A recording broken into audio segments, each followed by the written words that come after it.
Well, good afternoon, everybody, and welcome to NUPI, the Norwegian Institute of International Affairs. My name is Morten Bøås. I'm a research professor here at NUPI, and this afternoon we will be giving out some both highlights, some more general findings, and some more detailed findings from a project on the geopolitics of Mali and the Sahel. It's a project that we received funding from the Ministry of Defence for. We are very grateful to the ministry for that funding, but also for the dialogue that we have had with the ministry during the course of this research. I have not been the only person in this project. I'm working together with Francesco Strazzari. Please raise up Francesco, who's sitting over there. Francesco has been with NUPI and still have a connections to NUPI, but currently he's also a professor at the Santa Ana School of Advanced Studies in Pisa in Italy. In addition to me and Francesco, we have also been joined this project by Lotte Vermeij and Marina Caparini, both of which, unfortunately, after they had completed their part of the project, has left NUPI. Lotte to become a gender advisor for the MINUSMA in Bukavu in Eastern Congo, and Marina to take up a position with the Institute of Security Studies in South Africa. But they have both contributed immensely to this project, and I would like to thank them for that. This project has been an attempt to look at different aspects of the crisis of Mali Sahel.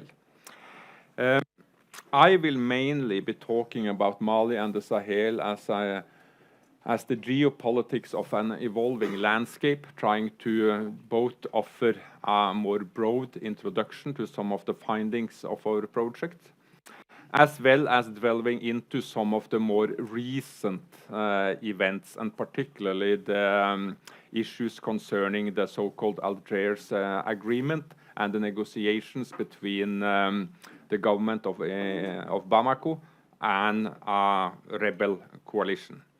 I will also touch very briefly upon issues concerning the refugee crisis and the smuggling issues of this region, but that will mainly be dealt with by Francesco.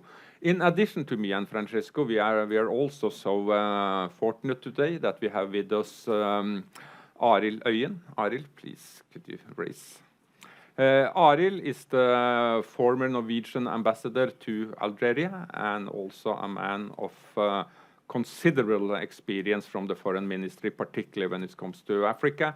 And I have always enjoyed the conversations and discussions I've had with Arild around a number of topics, be it the Great Lakes region and the Congo, or more recently the discussions we have had around issues concerning Mali, Sahel, and Algeria. So Arild has gracefully accepted to give a short comment after the interventions by me and Francesco about what the unfolding events, how they are seen from the perspective of Algeria, something that we very much look forward to.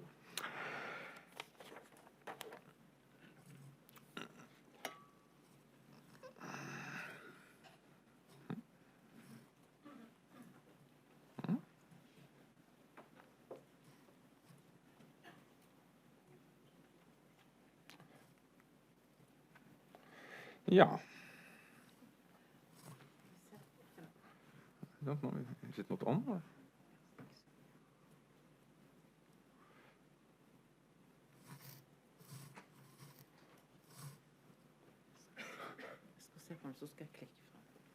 Yeah, sorry, small technical problem here, but it will be fixed.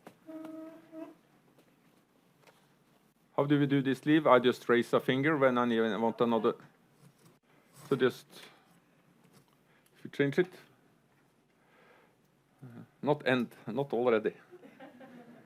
Next would be good. Great, thanks. I mean, when we talk about the new geopolitics of West Africa and the Sahel, it's a couple of things that we need to take into consideration. One is, if you look at this area at large, is the new conflict trends, where mainly there has been a shift from the 90s and the early 2000s, a shift from the Mano River Basin to the Sahel, Mali, but also Nigeria, and the northern part of Nigeria in particular, where the former, that is particularly the Sahel and Mali, is also experiencing what I call post-Gaddafi repercussions. That is the exodus from Libya of people with weapons, but also a new sanctuary for various insurgency movements to hide, organize, and strike. And of course, I mean, we also see the repercussions from the post-Gaddafi effects in the Mediterranean Sea today. But the current refugee flows of refugees that we are seeing and the tragedy unfolding would probably not have happened if it hadn't been for the fall of the Gaddafi state, in my point of view. And that is something that we also need to discuss at one point. I will also at the end say a little bit about the Boko Haram rebellion, even if it has not been central to this research. There are both possible connections, but also so much geographical proximity that it also is part of the larger area of unrest in the Sahel.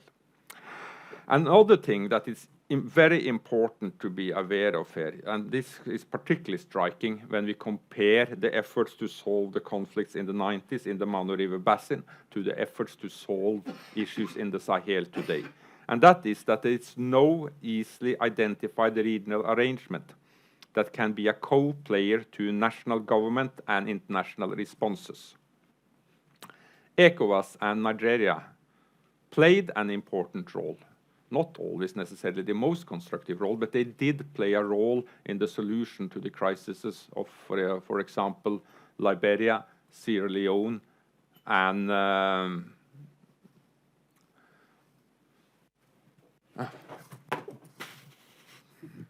sorry. Apparently it's working. Merci beaucoup. ECOWAS did play a role, but it will not play a major role in Mali and the Sahel, and northern Algeria is also mainly out of reach for this organization. In the Sahel, concerned collaborative efforts by Algeria and Morocco would have been helpful, but unlikely to manifest itself beyond some half-hearted policy commitments to regional security cooperation. There is simply too much old mistrust that continues to inform how they view each other. And in addition to this is the refugee crisis and its wider implications, both for the region, but also obviously for Europe and how this will be handled in Europe.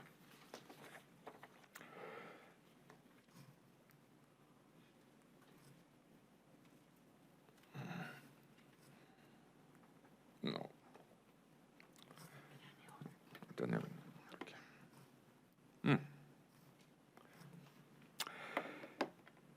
I mean, as I said, I mean, the region is still troubled by the aftermath of the fall of the Gaddafi state in Libya.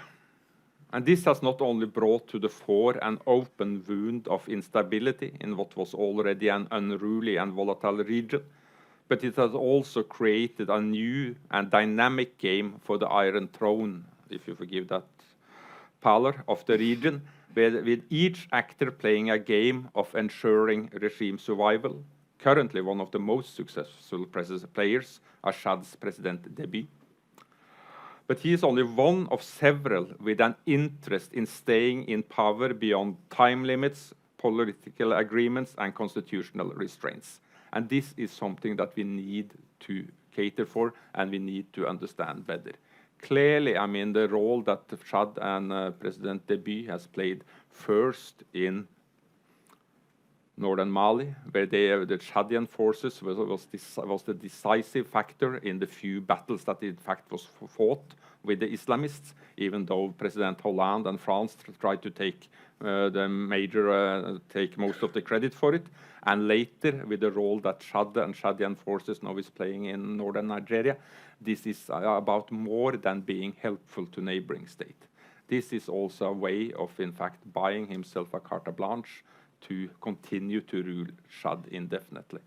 Because, I mean, it will be very hard for the international community to protest very much if he decides to continue his stay in power by having another election due to the role that he's been playing. And this is something that we need to take into consideration.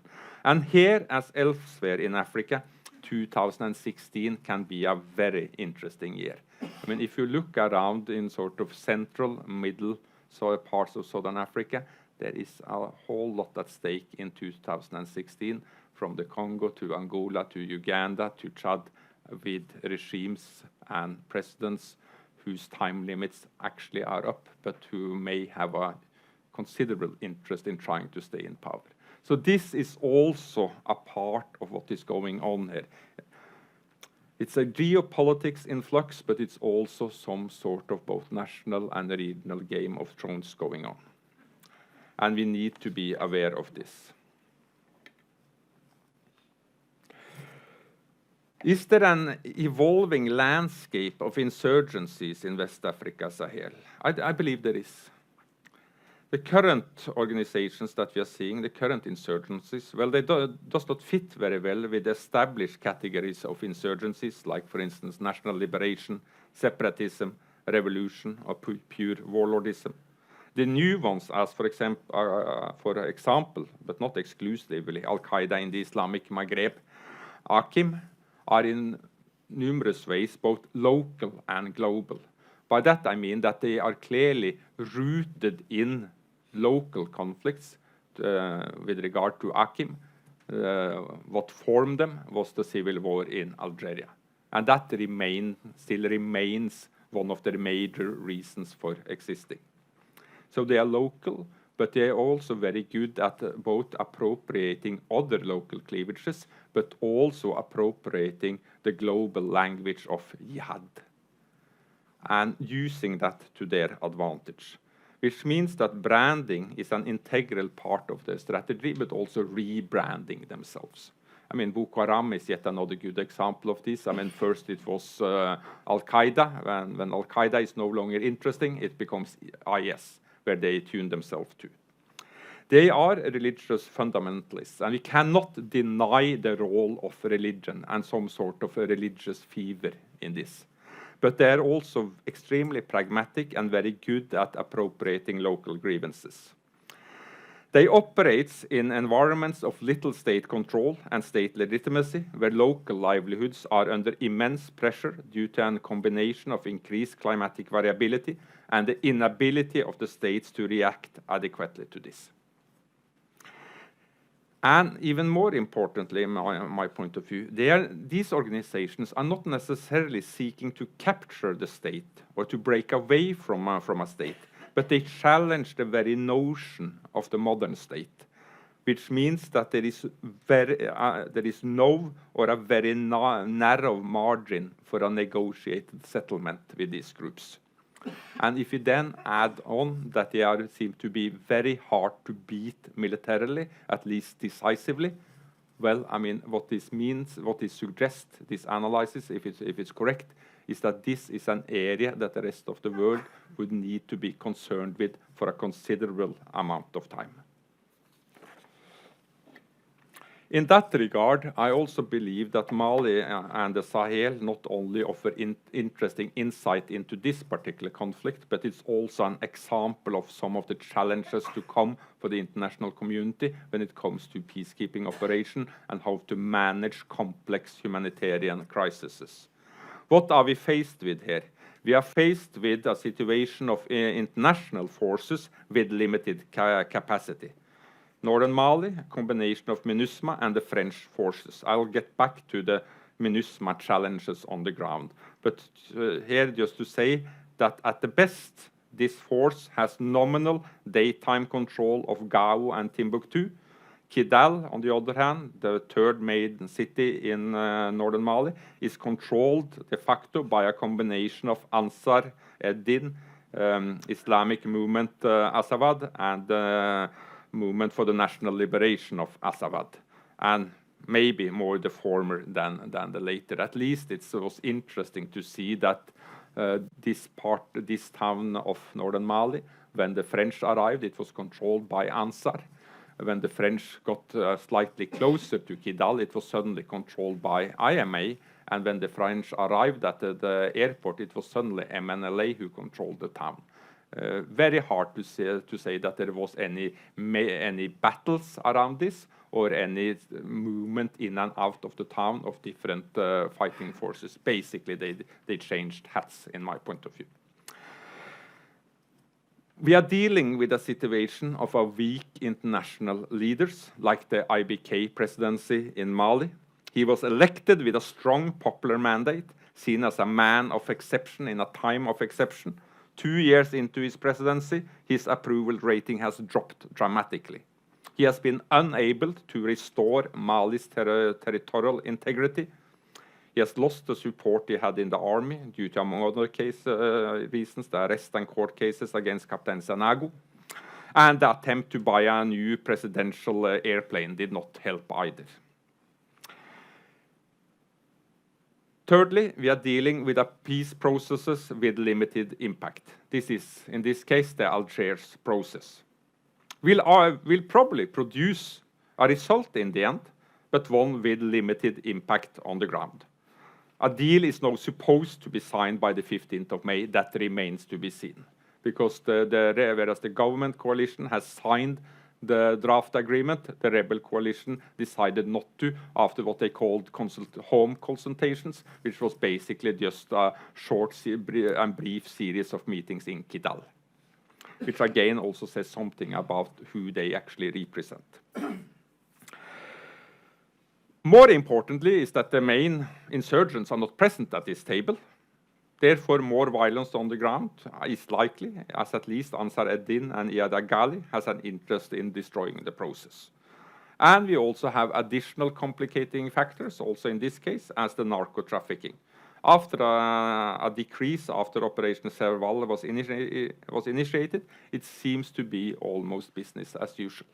In fact, Gao seems to have returned to its former hub status, both as a hub for sending people across the border, but also for parts of the drug smuggling. And this is happening in a town supposedly firmly under MINUSMA control. If we then spend just a couple of minutes on the Algiers process. After more than 8 months of hard talks, a ceasefire agreement and final draft of a plan for peace has been tabled. This plan, which is called the Agreement for Peace and Reconciliation in Mali from the Algiers process, is an attempt to strike a compromise between the government in Bamako and the Tuareg and Arab rebel groups present in the negotiations. However, whereas the government coalition signed the agreement, the coordination for the rebels have decided not to sign after consultations with home constituencies, as they called it, which was mainly, again, as I said, just a few meetings in Kidal. As far as I know, there was none or very little consultations in, for example, the Timbuktu region. The negotiation will therefore continue in some form, but even if the international negotiators, and it's not the groups themselves who have set the date, the international negotiator has set the date of the 15th of May, it's difficult to see what other kind of agreement that could be possible, as there are clear limitations to how far the government in Bamako can let the agreement slide towards something that looks like ultimately independence for northern Mali. This is impossible, politically speaking.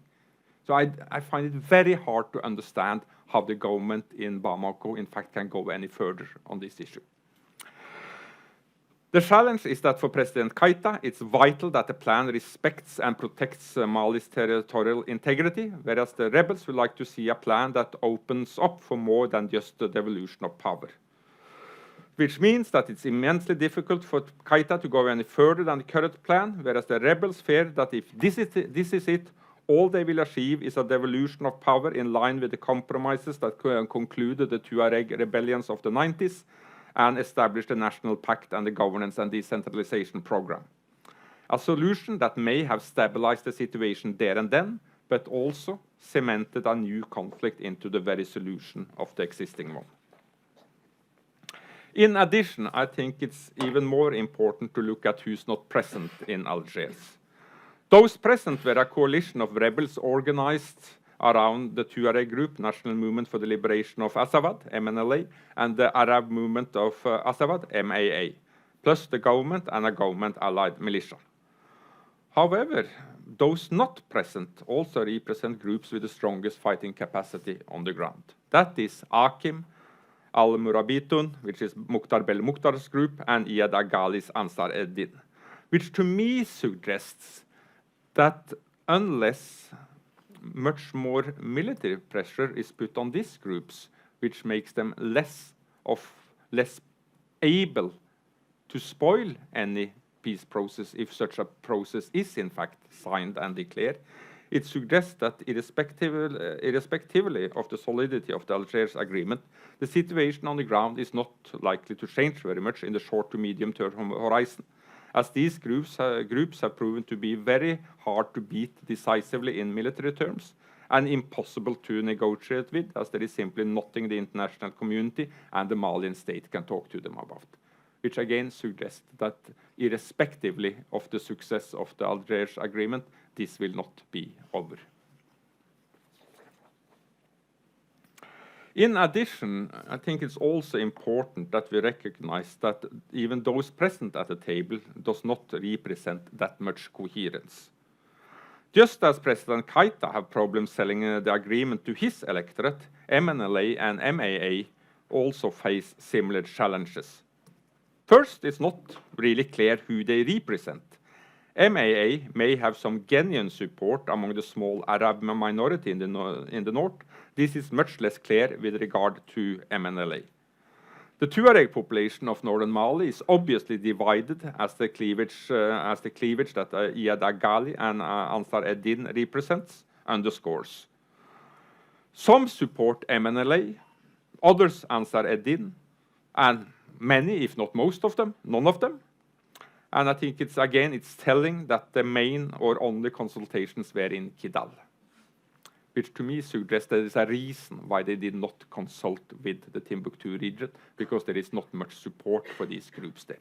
MNLA and the other active Tuareg groups today is by and large, in my point of view, a Kidal phenomenon.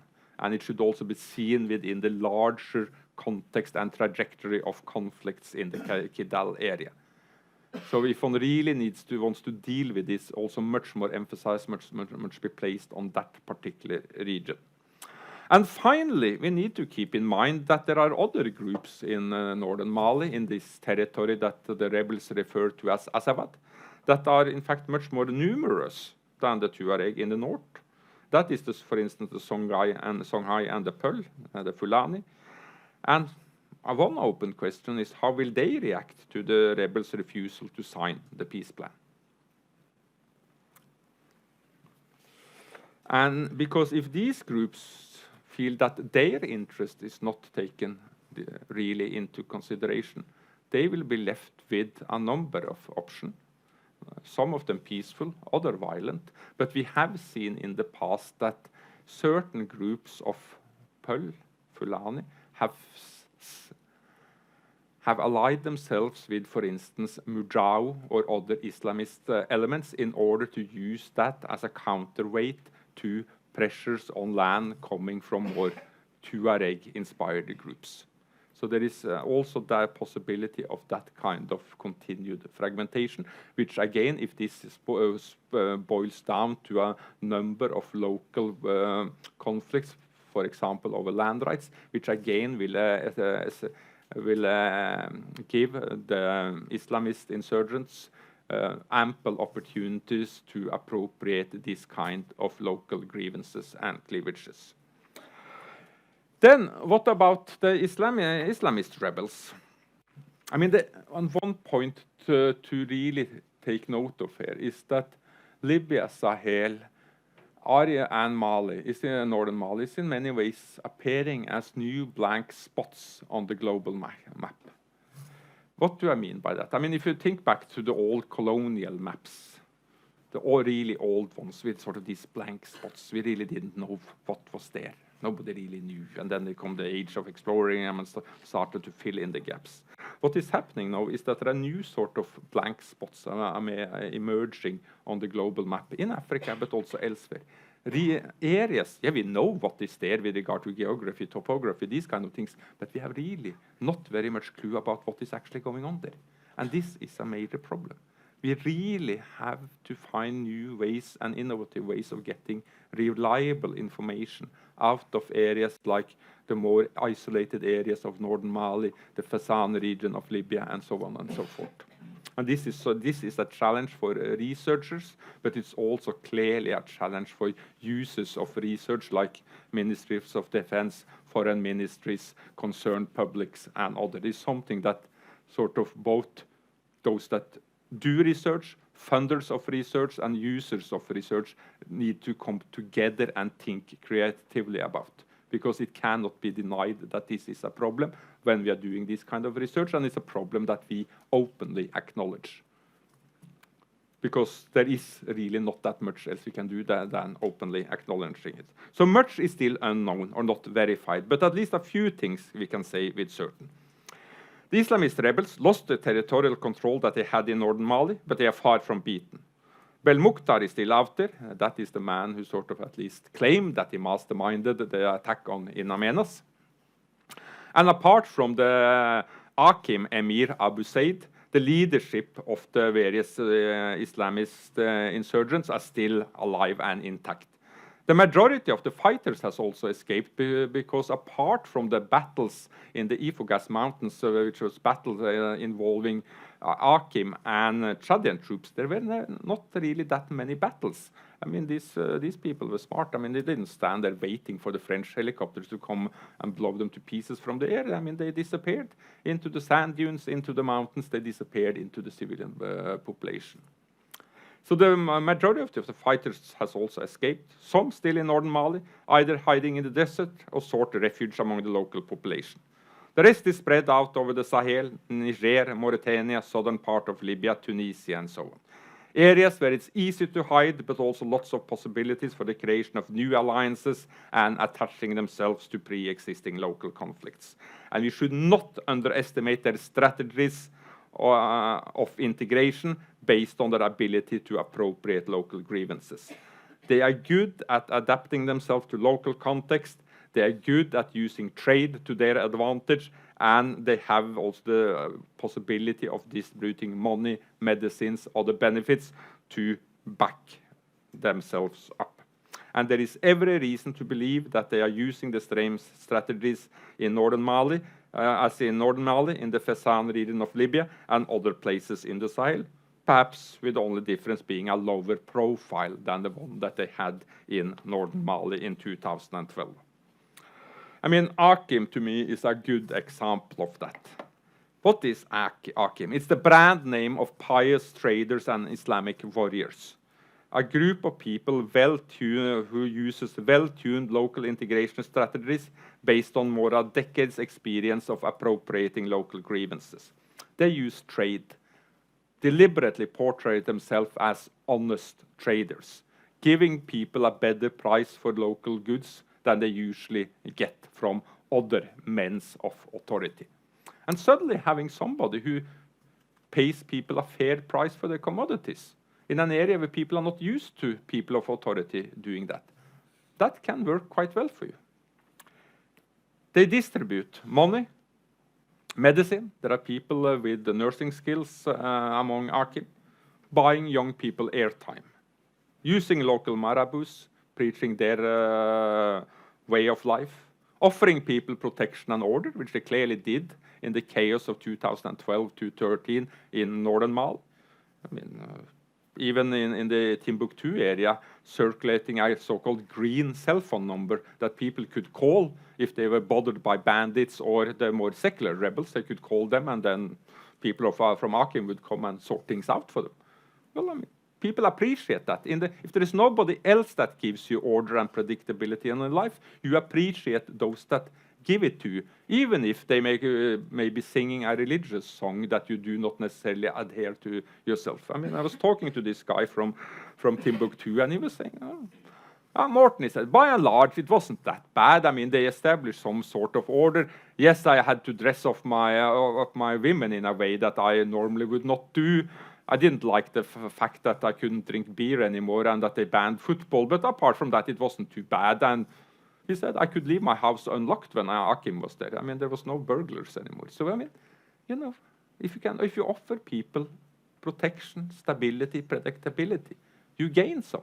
If there is nobody else who can do this, because people have to survive, and they need to sort of adhere to the order that is. And it's better to live under an order that you do not necessarily like if it's predictable, than living under the complete unpredictability. Because predictability, even if it's violent, well, it means that ways of life can be predicted. Unpredictability and violence is much, much worse. And I think the same can be said if you're taken seriously, I mean, local communities' experiences also from Afghanistan. But I mean, they do not only offer protection and order. I mean, these are also men who use force, and they do not hesitate to use force if they have to, also against the civilian population, and people know that. So they, I mean, people respect them, but they also fear them. And I mean, if you want to be feared and respected, it's not necessarily a bad thing for an insurgency.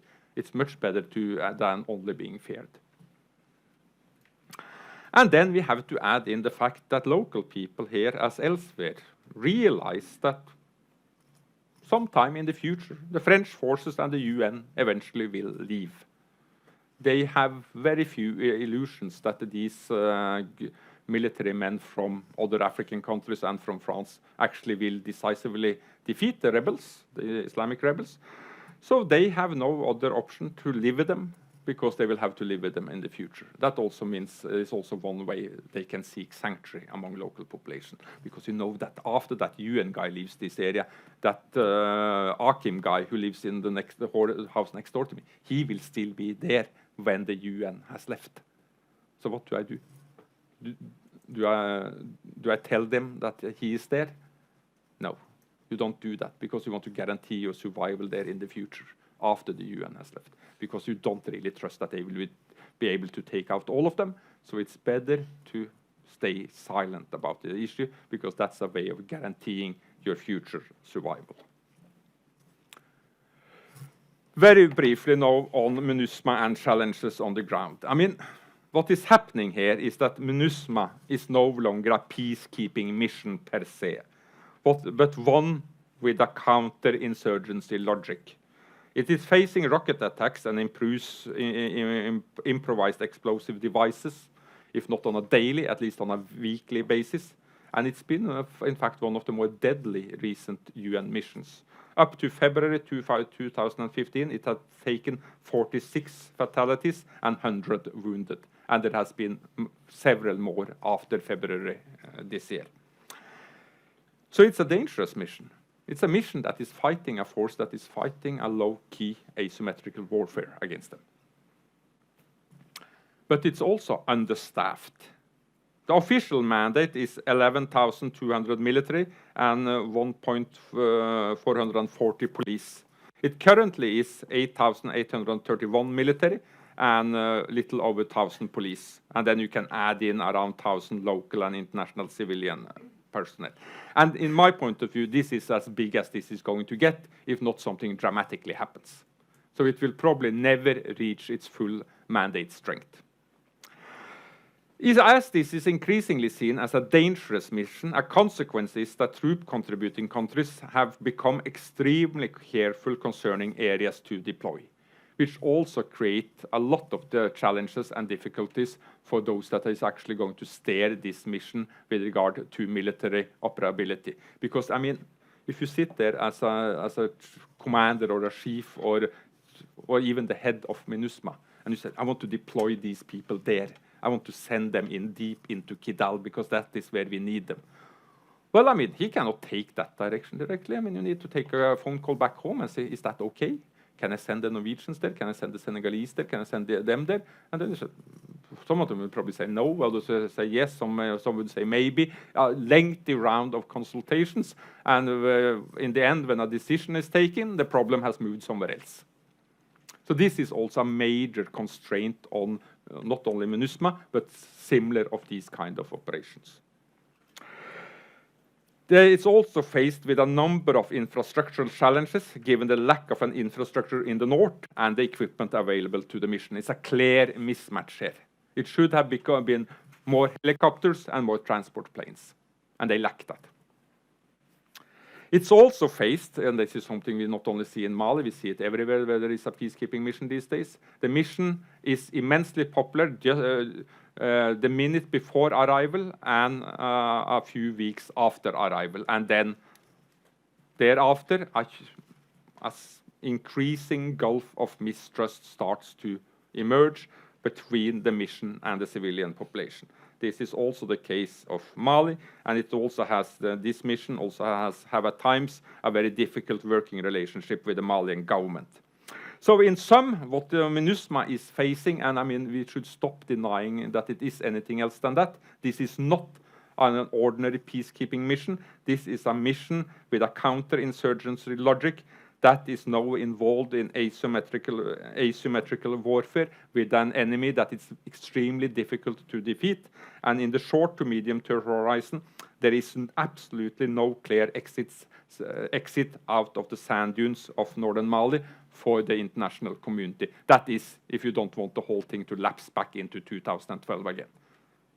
If you accept that, then we can leave. If not, we must be prepared to stay here for a considerable time. There is, as I see it, no clear exit out of this. Very briefly on Mali and DDR and SSR. Well, I mean, this is discussed immensely, particularly in New York and elsewhere. But, I mean, first, we need to have a peace agreement signed and endorsed by all parties, and that is still not there. Then comes the debate about how to constitute the DDR Commission and its leadership, and this body cannot only reflect decisions made by Bamako. This will be a challenge in itself. And then comes the question about who to be demobilized and who to be reintegrated into the Malian security forces. This will be a very tricky and difficult issue. Who to only demobilize, who to reintegrate into the Malian security forces, into a new Malian army, a new police force. What is clear is that if one opt for sort of demobilizing most of them, well, I mean, if you cannot immediately give these people another livelihood that offers them money, I mean, you will at least have the potential of a lot of social banditry on your hand, or that they drift over to other insurgency organizations, particularly the Islamist organizations, who also have the possibility to offer them money.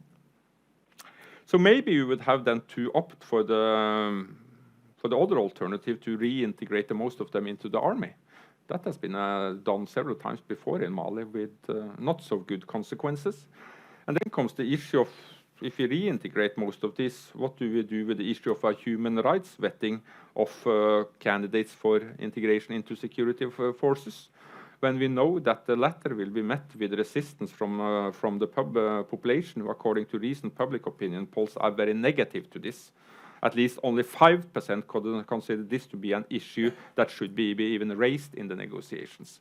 Why are the local population, and particularly the black majority population, skeptical, negative to this? Well, they have seen the consequences of this in the past again and again and again. One is the roadblocks, I mean, and the corruption and all these kind of things, but also that when something goes wrong, at least some of these rebel groups tend to break out and start a new rebellion. So it's understandable that they are negative to this, but I mean, what's the real option here? Total demobilization, total reintegration, or trying to find some sort of middle way? This will be difficult.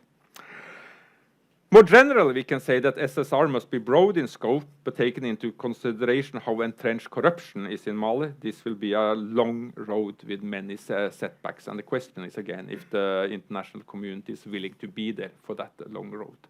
Because otherwise, I mean, this will be, if this is done sort of short-sightedly and hastily, if a peace agreement comes, it will be a process with a lot of collateral damage, to put it that way. If this is not done seriously, we can just set back the clock and watch, and it will start all over again in the not too distant future. I think I just skipped this. I mean, I have talked so much about Boko Haram lately, and we'll be talking about it again on the Nobel Center on Thursday evening. So if you want to hear my views about the Boko Haram, you can rather come there. So, I mean, before I hand over to Francesco, I mean, what can be done? Probably the most difficult question to answer. But, I mean, as I said, I mean, we need improved access to areas and information. And currently, we are seeing a re-emergence of the black spots on the map from colonial days. Currently, so there are sort of areas we have very little access to, and therefore also knowledge and understanding about that. This is worryingly large areas of the Sahel, and we need to sort of users of researchers and funding organizations need to come together to discuss this. Because we need, I at least believe that we need this kind of more independent third-party analytical information from these kind of areas, and these areas. And we should have a conversation about this. But what is needed in addition to a military approach is a new developmental agenda for the Sahel that is anchored on the level of local populations, and an approach that sees European security and the security of the local population as part of a whole, where one at least tries to work with local populations and not against them. We can, of course, turn our back to these events and the people who live in the midst of them, but we have to keep in mind that these events also continue to feed the tragedy that is currently taking place in the Mediterranean, which to me suggests that we don't have any alternative than trying to deal with this. And that means that we need an approach that it needs to be locally anchored, but it also needs to be centered on nations and politics, but it also needs to be regional in approach. And we need to sort of start identifying. We cannot put these states back together. I mean, the only ones who can reconstruct the Malian states is the Malian themselves, if they see it in their interest. And the same is the case with Libya.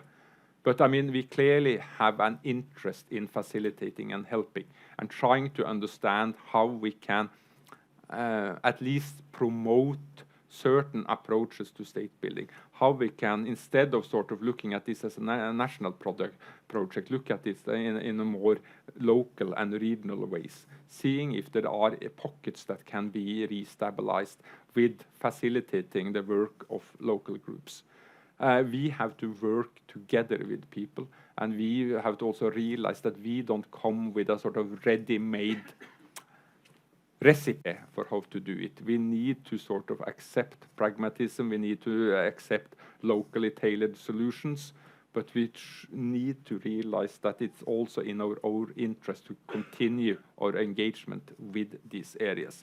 And it's way too simple, as sort of I thought was the message from the NRK Evening News last night, that no, we have identified the culprits, the bad man, the bad, evil traffickers. And if you only can take them out, we'll sort of stop this exodus of refugees.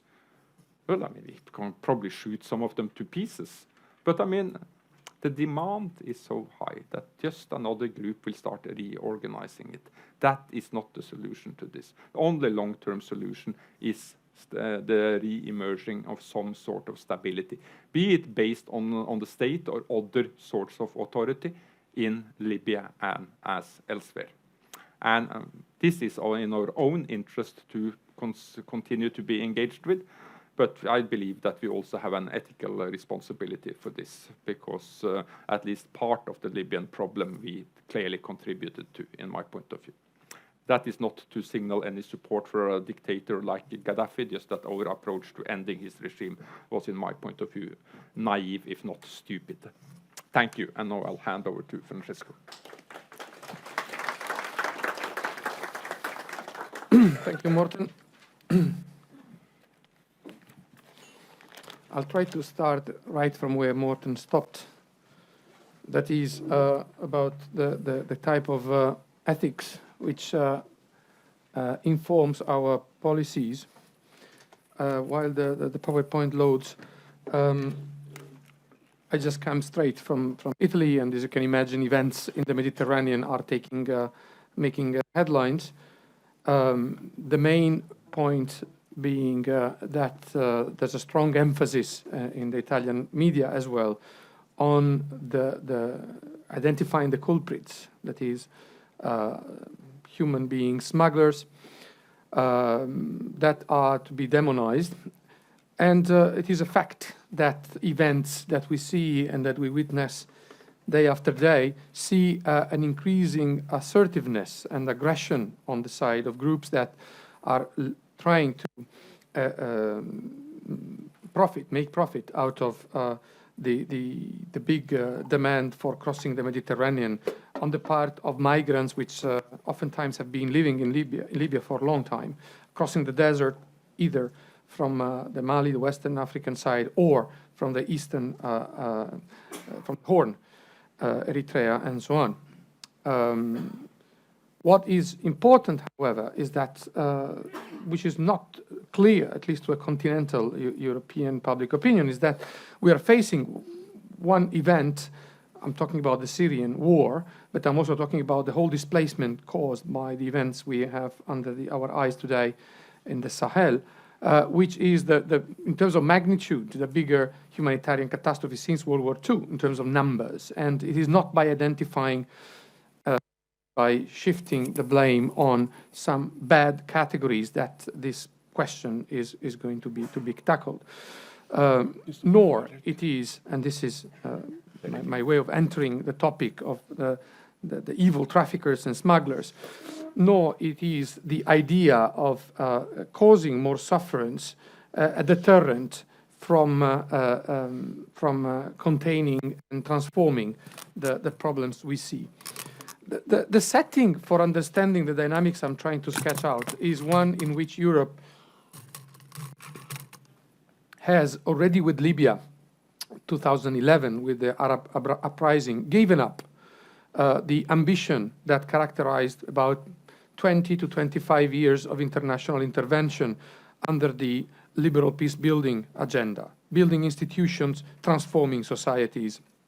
You remember the Balkans and a number of other events in which internationally engineered state-building missions try to take responsibility, primary responsibility for interim governments and so on.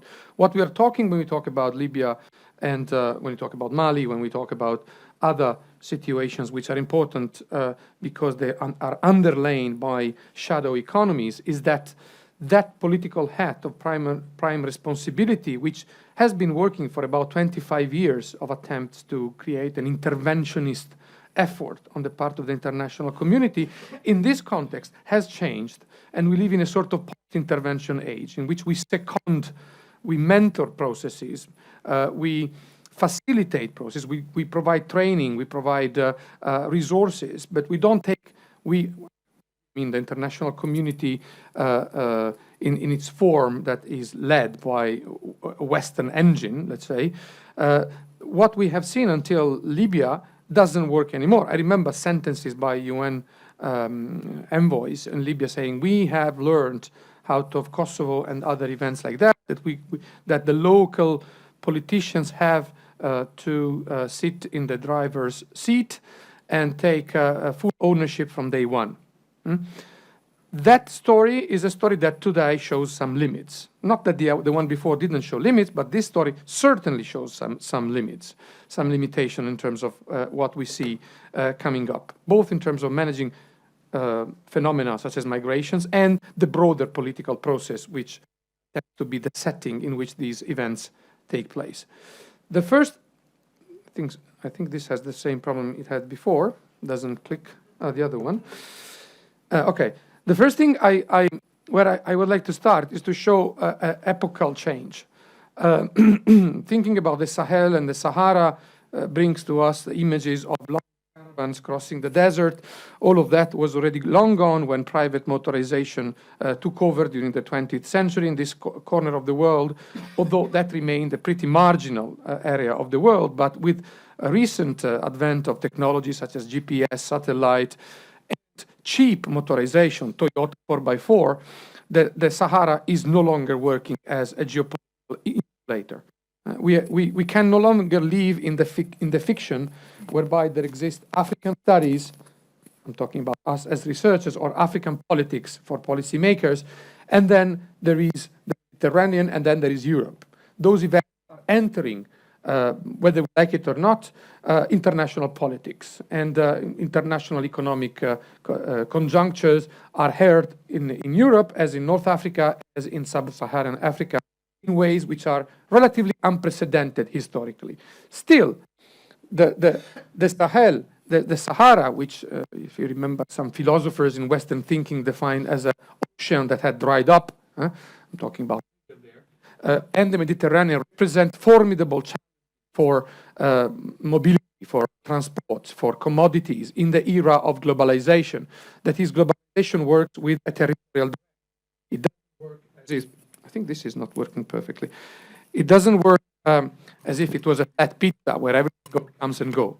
What happens, however, is that the morphology of the desert is being changed. Sorry, allow me to.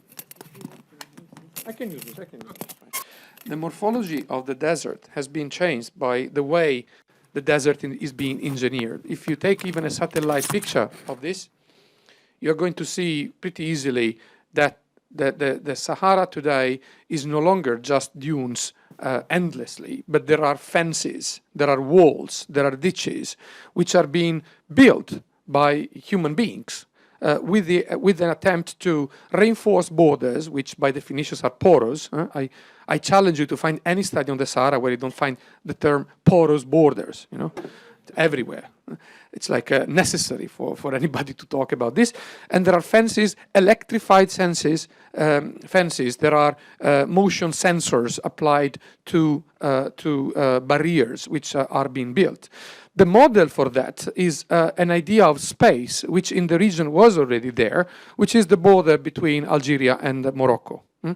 2,000 and counting miles, which have been fortified due to the historical enmity, the micro-Cold War that is still frozen between those two neighbors, which are both important partners for the West, for NATO, for the US, for Europe, for Norway, and yet are waging a war which is sometimes not so cold, especially when it comes to drug issues, as it happened in the last few years.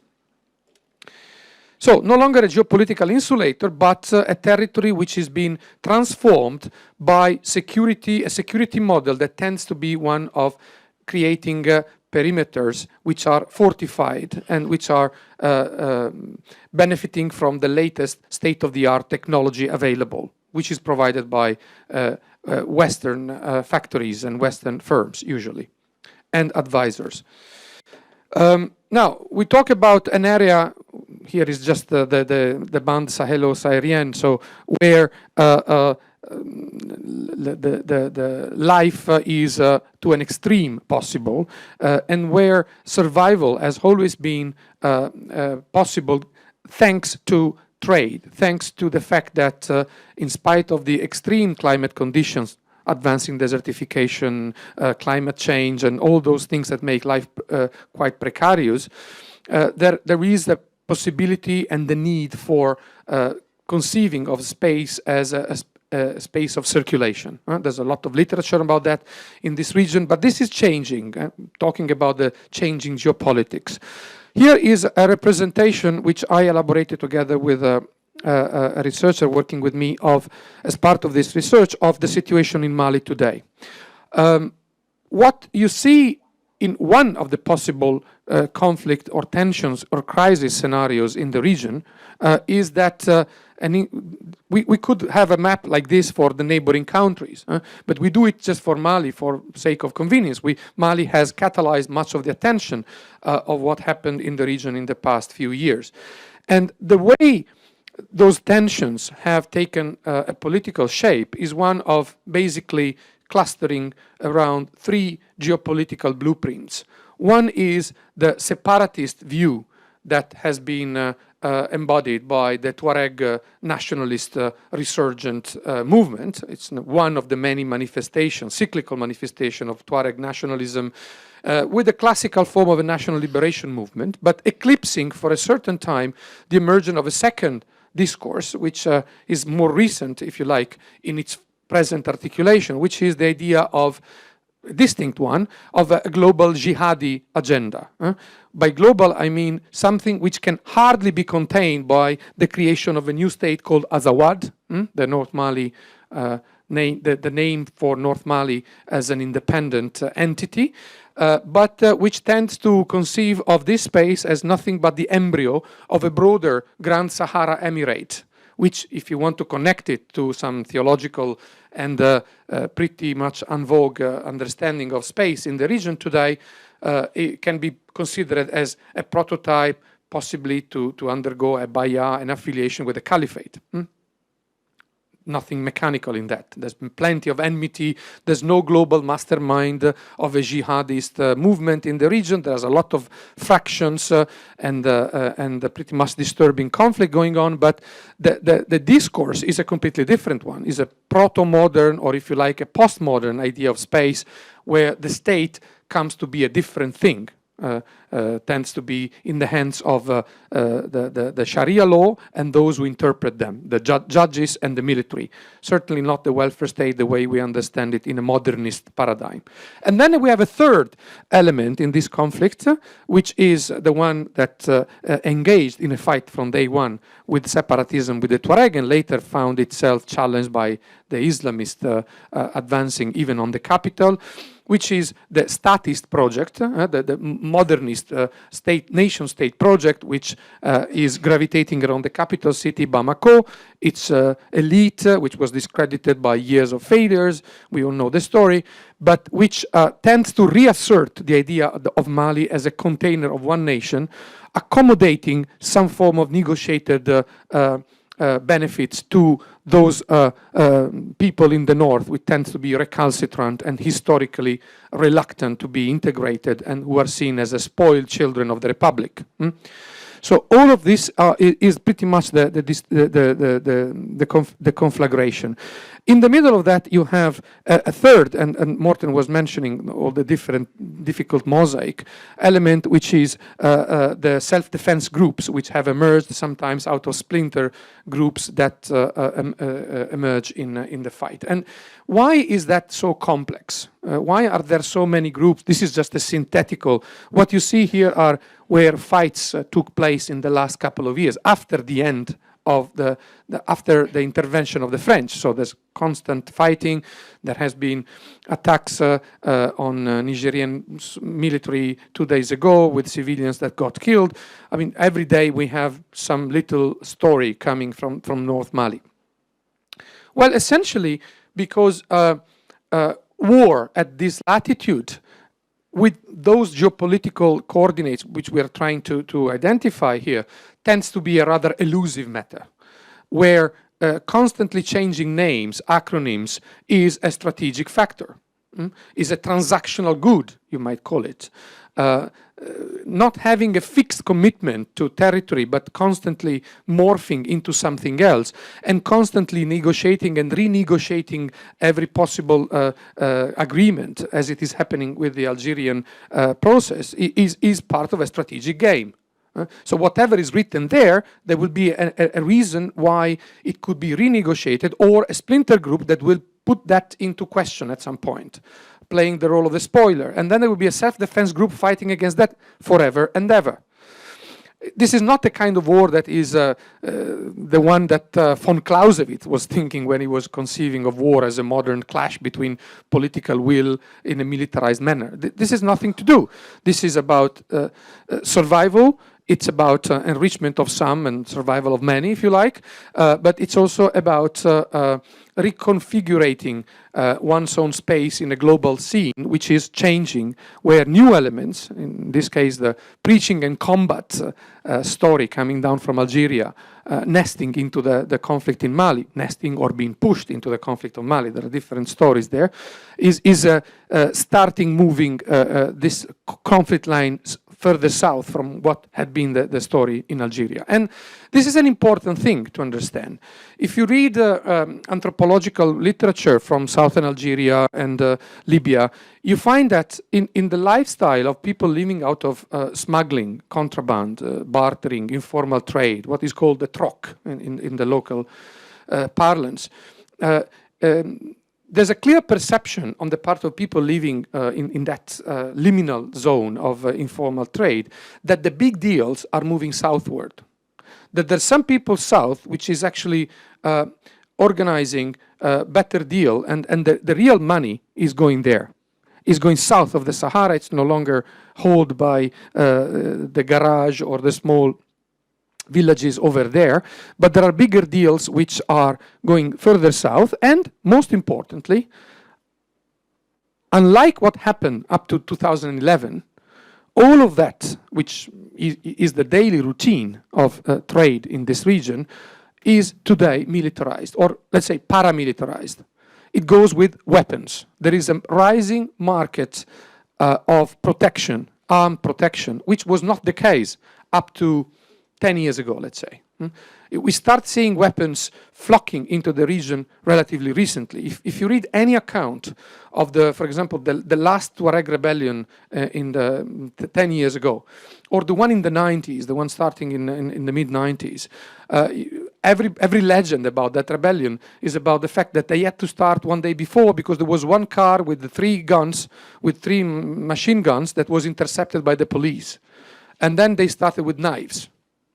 Today, there's weapons everywhere in the region, everywhere. The last thing we should be worried about is actually the abundance of weapons in the region. And that plays an important role, not only because weapons are everywhere, like in the United States, but because those groups that manage to secure supply lines of weapons and play a role in protecting informal and illicit economies take a very important profile economically in terms of political clout. And we're going to see that in a map in a second. From Libya to Mali, it's the same story, essentially. So, access to weapons is important for understanding how, for example, political groups splinter or might stay united. If you have a relatively cohesive group like Al-Qaeda in the Maghreb, and then suddenly one Katiba, one battalion finds that there is an alternative, there's a tactical alternative because there's a supply line from the Fezzan region in Libya, there will be a temptation to splinter. Once you have the splintering, this mechanism of instability, which we see at work in Mali today, in spite of the presence of the French, will be multiplied in a kaleidoscopic game where we lose control of the strategic direction of where the region is going. So the abundance of weapons is a crucial, complicating factor in understanding what is going on. It's not just one thing among the others. And I'm saying that to a Norwegian audience because Norway has been very much following the story of small arms, La Flamme de la Paix in Timbuktu, the idea of creating in Timbuktu a peace city, working as a zipper in the desert, completely demilitarized. Today, we're just in the opposite scenario, where weapons are hidden under the sand, and they can be resurrected at any given moment in time. A few maps. Under those political projects we just discussed a second ago, the 3 big projects, there are, in fact, illicit economies and dynamics of protection and extraction. This is about drugs. This is about drugs, and when it comes about drugs, how comes that region is flooded with drugs at some point? Why do we talk about Gao in Mali as Cocaineville, or how comes that there is so much of an emphasis on the new villas that are built in the north of Mali, along with the soaring of political patterns in the region? Well, very simple. It's a displaced route from the global drug control regime.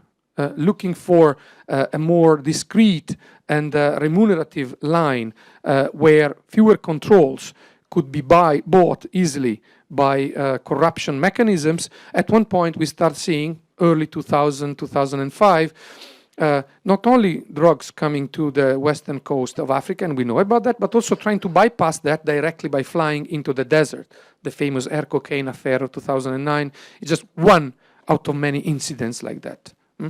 Flying from Maracaibo straight into the desert, from Venezuela into the desert. And all of that is money, is protection, and we see, and this is very important, this is part of what our research is trying to unearth, we see a pattern which is not just ethnic or, Islamist versus state. No, there's a social element there, which is not only about social mobility of those who set one foot into the drug business, but it's also about how the arrival of the drugs bonanza plays a role in the social ascendancy of certain groups within broader tribal or vassal/patron client relations contexts. For instance, among the Tuareg, the ruling line is typically the Ifogas, that's the noble clan. But then the Imgad, who are just underneath, through participation in a different form of alliances with smugglers. Smugglers are always acting internationally, they're not local there. There's a buyer, maybe in Sicily or in Spain, and then drugs is to be organized logistically. Then there is a dynamic of conflict inside those groups where those who are second in line try to empower themselves and become first in line. And the same happens in the Arab world in northern Mali, where we have the Kunta, which are typically the noble group, which are adverse, which are attacked by the second in line, which is the Tilemsi, from the Tilemsi Valley near Gao. And you have a distinctive pattern of enmity there with cross alliances. So the nobility of both groups join ranks against the second tier in both groups to avoid their social ascendancy.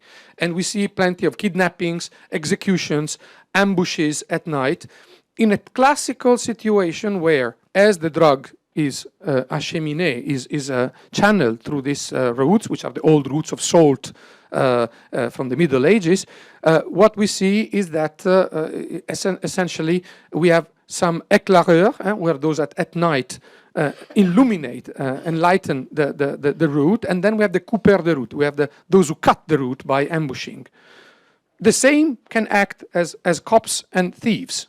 It's a pattern which is played upon who is in charge of the rite of passage, who is in charge of the droit de passage, who is in charge of the toll that you have to pay if you pass on my territory, and ultimately, who is in charge of this territory? Is it the nobility or the second group or the third group or a next group that is allied with me and as part of the MNLA or as part of the HCUA or other groups? So if you dig a bit underneath, you see that there is a political economy. And you also see that there is a weapons dynamic, arms. This is just main axis that we've been trying to track together with some other organizations like Small Arms Survey working on this specifically. Oops. And as you see, things tend to converge always in southern Libya. Ceuta is a crucial thing. Why am I insisting on Ceuta?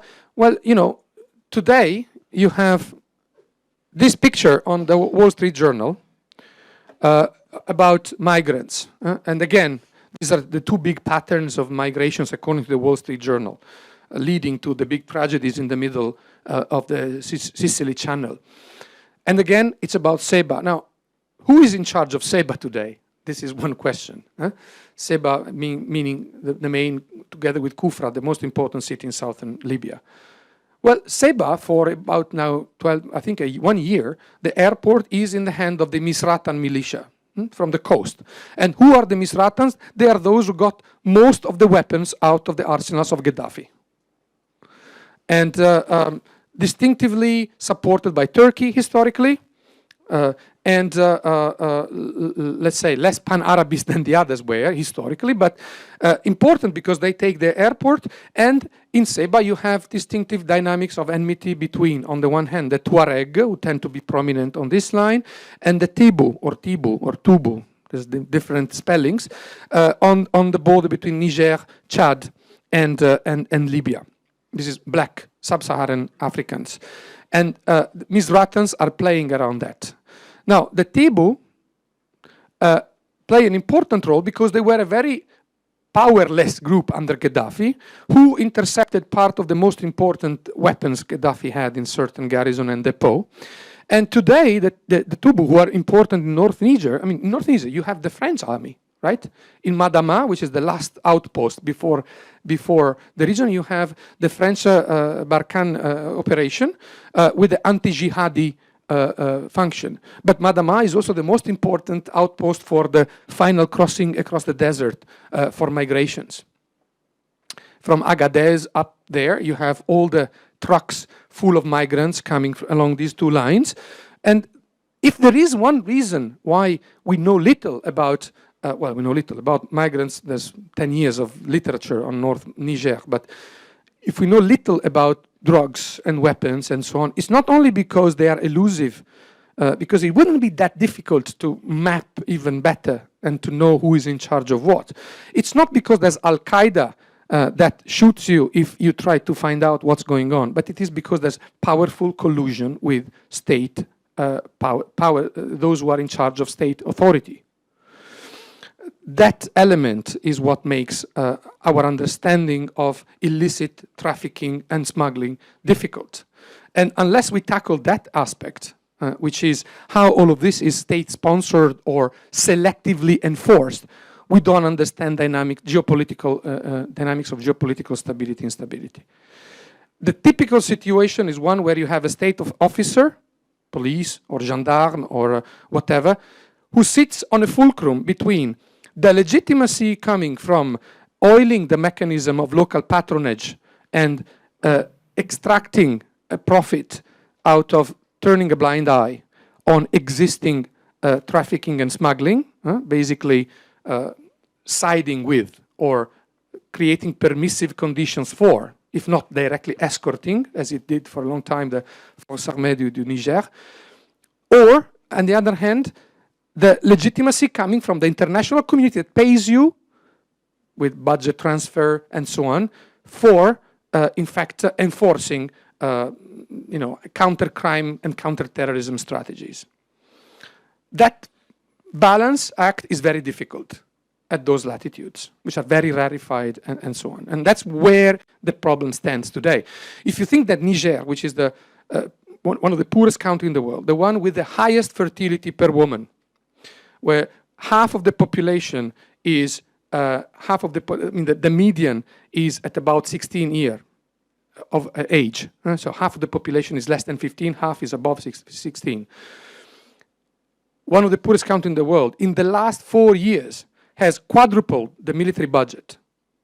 And it has launched a popular subscription for people to donate for the army to fight the jihadists, both north and south, the two axes, Boko Haram and Al-Qaeda in the Maghreb or Mukhtar Bel-Mukhtar in the north. But it hasn't been able, and this is being documented now, to use all the development aid that was pledged this year. So there's a considerable part of aid that was not spent because it was earmarked for development. I think we get a pretty much realistic picture of what is going on in a pivotal state for the stability of the region. I think I should come to some conclusions, so I don't want to keep you more, but especially if you want to talk about Libya and so on, which was not 100% the topic of today, like Boko Haram is a bit of the sideline, but I'd be very happy to answer questions about that. Demographic pressure, migrants, this is, if you take arrivals by sea 2006 to 2014, this is the situation in the Mediterranean. Spain, Italy, Greece, the rest of Europe. Talking about landings, okay? Then the question is where people go, that's another story. But that shows you pressure and how the mechanism for handling the phenomenon are difficult to be managed. Because when you have this kind of disproportion in Europe, it's difficult to expect that the Italian, and I'm not saying because I'm Italian, but it's difficult to handle such a level of arrivals without turning a blind eye and say, just go to Germany, we haven't seen you, which is what is happening. This is Libya today, more or less. Today meaning today, in this moment. main line of conflict with element of tribal Tuareg, Tebu down here. This is a kind of gray zone of the Salvador Pass. And then the government, which is internationally recognized, the government which is internationally not recognized. Major patterns of trafficking there. And again, we can talk about that if you want to. To draw a final line, it's difficult to understand the role of organized crime in this context because we don't have a definition of organized crime for the developing world.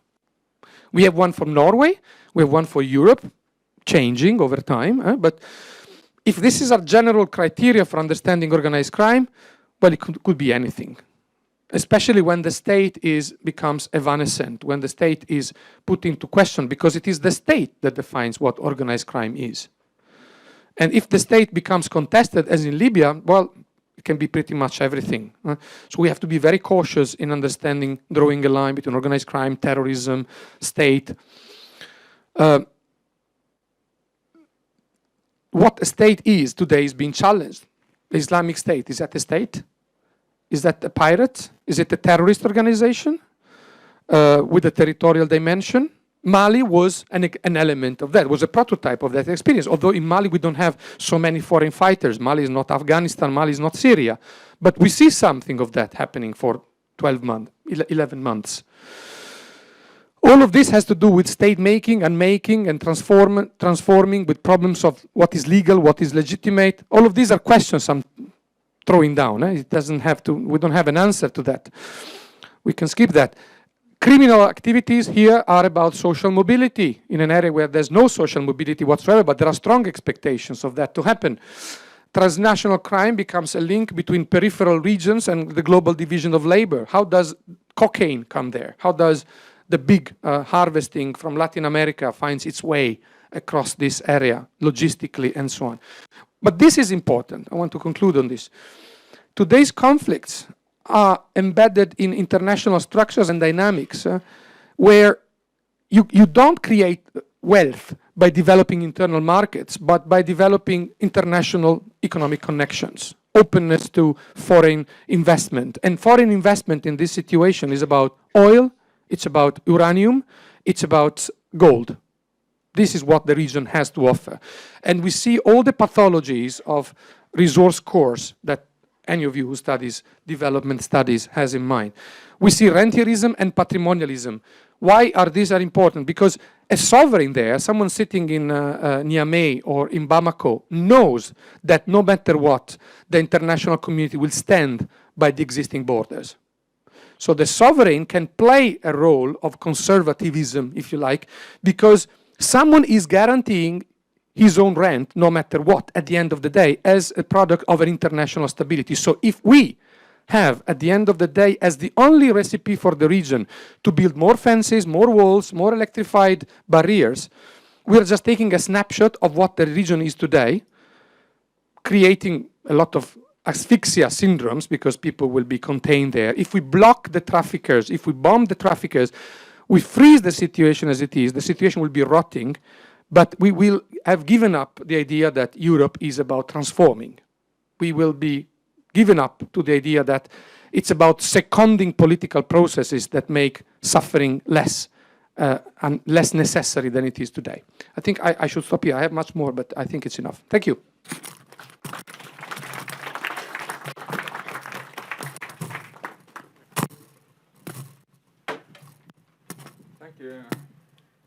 Thank you, Francesco. And now, Arild Øyen, would you please join us up here?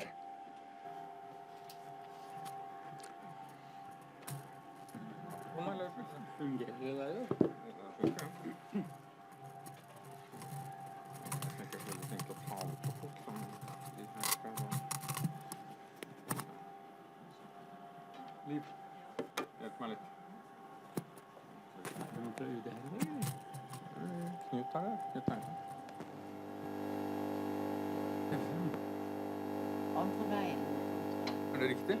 Nei. Nei, andre veien. Motsatt vei. Ja, du må gjøre det. Lag fronten. Ja. Skal vi se.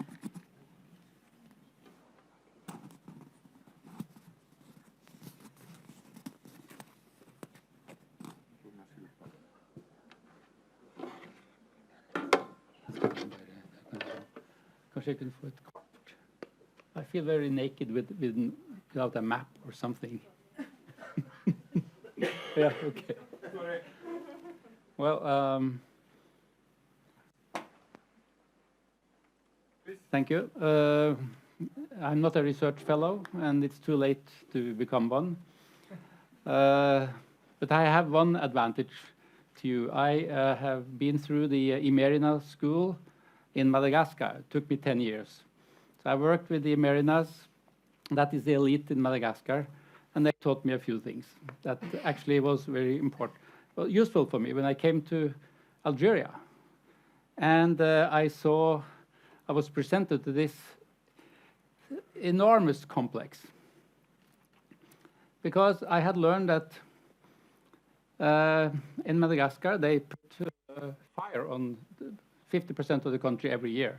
So I saw that as a problem. So I referred it to as a problem, and I discussed with the Malgache, and they said, no, c'est pas un problème. C'est a phenomenon. It's not a problem. It's a phenomenon. And I scored a lot with that in Algeria, discussing with colleagues. I said, this is not a problem. It's a phenomenon. Because I was explaining to each problem, there is a solution. If there is no solution, it's not a problem. It's a phenomenon. So it had made life much easier for me over the last 30 years. Of course, I was not really prepared to comment on so many very difficult issues when I was invited by Morten to come and join this seminary. But and there are so many things. I recognize it when I see it. But Morten wanted me to say a few things from trying to see it from Algeria. And as we know, Algeria has, for the last 2,000 years, felt that it has been attacked. And it is sort of living under in an atmosphere of being attacked. That's how still many people feel it. So they react when they are attacked. They don't think that they can do very much to prevent it, but they just sit there. Now they are they become a very important country. But they feel that they cannot really control what's happening around them, so they have to looking introvert in a way. There are a few things that you just have to keep in mind. We have to keep in mind to try to understand how Algeria reacts here. I mean, we cannot avoid the history. Of course, it is the relationship to France. And via that, the relationship to Morocco and Western Sahara. Maybe there could be more about Western Sahara here, because it's, the way I see it, totally blocked situation. So it really blocks for the economy. I try to use the Scandinavian model when I discussed it with Moroccans, and so, I mean, this is just, why don't you open the borders and, it would give work to people and things. Look at Scandinavia.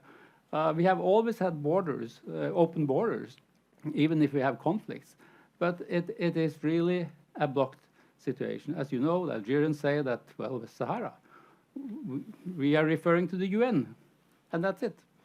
And the Moroccans tell me, well, it's our territory. Are we going to give away our territory? Well, so it is really, really blocked. But it's a very, very negative factor here. France, you know the history between France and Algeria. And when this started, the question of military intervention to Mali became an issue. That was really, really tough for the Algerians. And when it was known that what we was told that it was Bouteflika's own decision to let French war planes fly over Algerian territory, that really, really, really hurt. Libya and the relationship to Libya. I thought I should start with a quiz, but I forgot. The quiz was, which country allowed Gaddafi to visit and put up his tent? Italy, France, or Algeria? So what is the answer? Algeria didn't allow it, but France and Italy did. I'm trying to say that the relationship between Algeria and Gaddafi was not particularly good. They cooperated in fighting Islamists like the United States, Britain, and the Western world. But it was not good. So when this situation started, Algeria again felt that it was totally misunderstood by the West, and the consequences. This was a main point from Morten, because today I think what is the main Norwegian interest here? It is really what is happening with all the refugees drowning in the sea.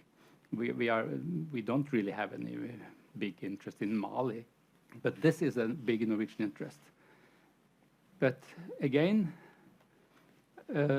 Algeria warned against this. We had a visit here when I was still working in Norway, and it was explained by the security advisor to Bouteflika to all Norwegian authorities the danger of removing Gaddafi. It was not that they wanted to protect Gaddafi, but it was about the consequences.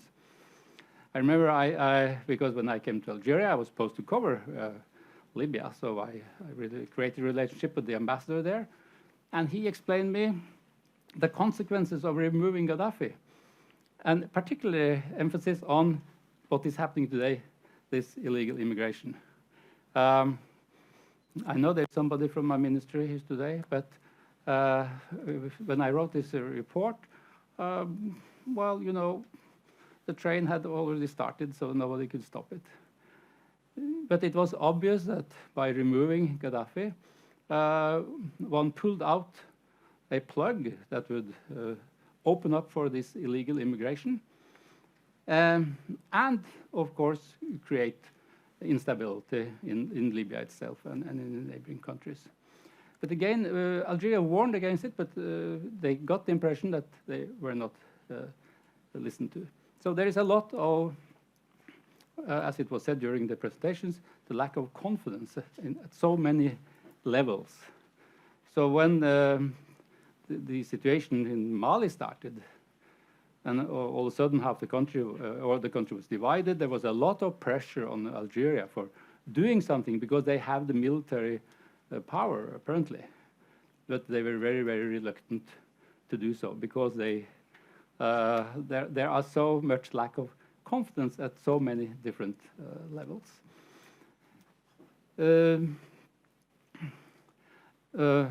Yeah, you know, of course, this brings back a lot of things that I've been discussing for all of these years. But I think the problem, as it was said, or the solution, if I can use that word, to the immigration problem is, of course, not only to stop the criminal networks that are organizing this. It's necessary, but it's symptomatic. There will, as it was said, there will be new networks.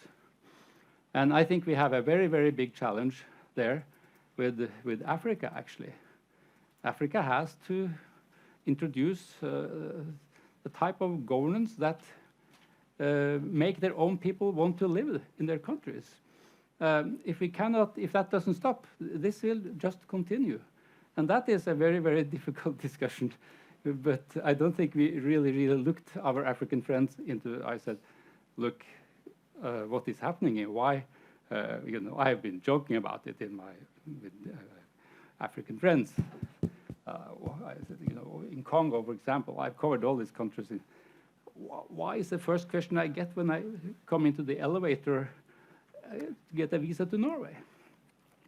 So it's a very, very, very, very big issue, but we have to face it, that these are symptoms of something that is not right.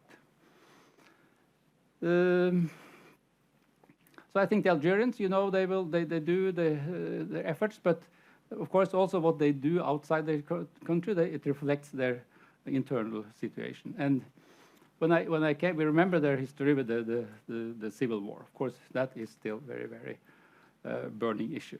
When I came to Algeria, I asked the Algerians what happened to those 45% who voted for the Islamist party. The answer was, that's a good question, because that is still very, very much there. So they have to, it's very, very complicated how they should act in Mali to avoid more internal problems in their own country. So we have to also keep that in mind all the time. I think that, yeah, another thing, hypocrisy. The French intervention, military intervention. I would claim that very, very few people in Algeria believe that the intervention was to protect human rights. The intervention was, according to most Algerians, purely to protect their own interest in Niger on the uranium interest in. And as we know, the truth, it's not important. It is what people believe is the truth. So when they see that France comes in, okay, it's just to protect. Same with Libya. There was an article in the New York Times a few weeks after the Gaddafi was removed, titled, "What Happened to the Widows in Benghazi?" The widows of the Islamists who were killed by Gaddafi. The human rights question disappeared very quickly. And we see the result today. So it's this question of hypocrisy, that the people down there think that we are hypocrites, that we really don't tell them what are our real interests.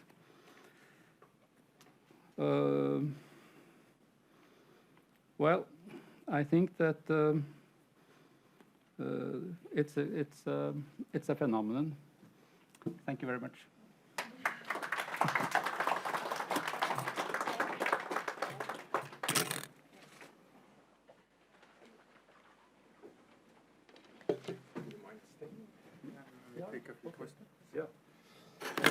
It's much easier to answer questions than.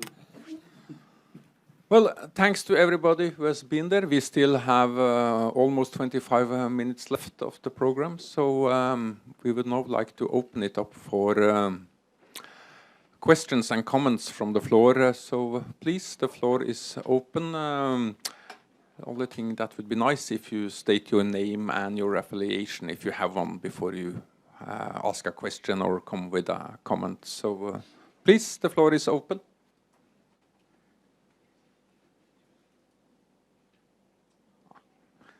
Good, Alida. I knew that I could count on you. I have too many questions, so I don't know where to start. But nobody's mentioned Taudouni, as far as I know. Since we have Arild Øyen here, many say that the Taudouni exploitation of the oil fields, which Algeria had some concessions on, that part of their reason for having concessions was that they were afraid that it would be exploited, which would cause problems in Algeria because it's the same line. That's one question, which is important for Algeria. It's also important for commanding the north. It's in the region mostly of Timbuktu and borders with Mauritania. You mentioned uranium, but is this, and the Algerians were already trying to build a road from Timbuktu to Taudouni, and it got stopped up because of the invasion of the occupation of northern Mali. So I don't know if it's not, in your country, it's not in Algeria, but it's a very, I think, a very important part of the Sahel question.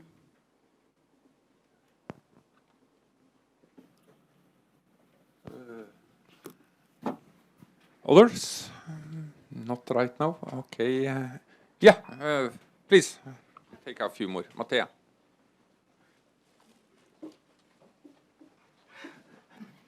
This one's probably for Francesco. Mattea Peter from NUPI. I was wondering if you could comment a bit more on the EU's response and sort of plans to deploy mission now, anti-smuggling mission, and sort of what your take on that is.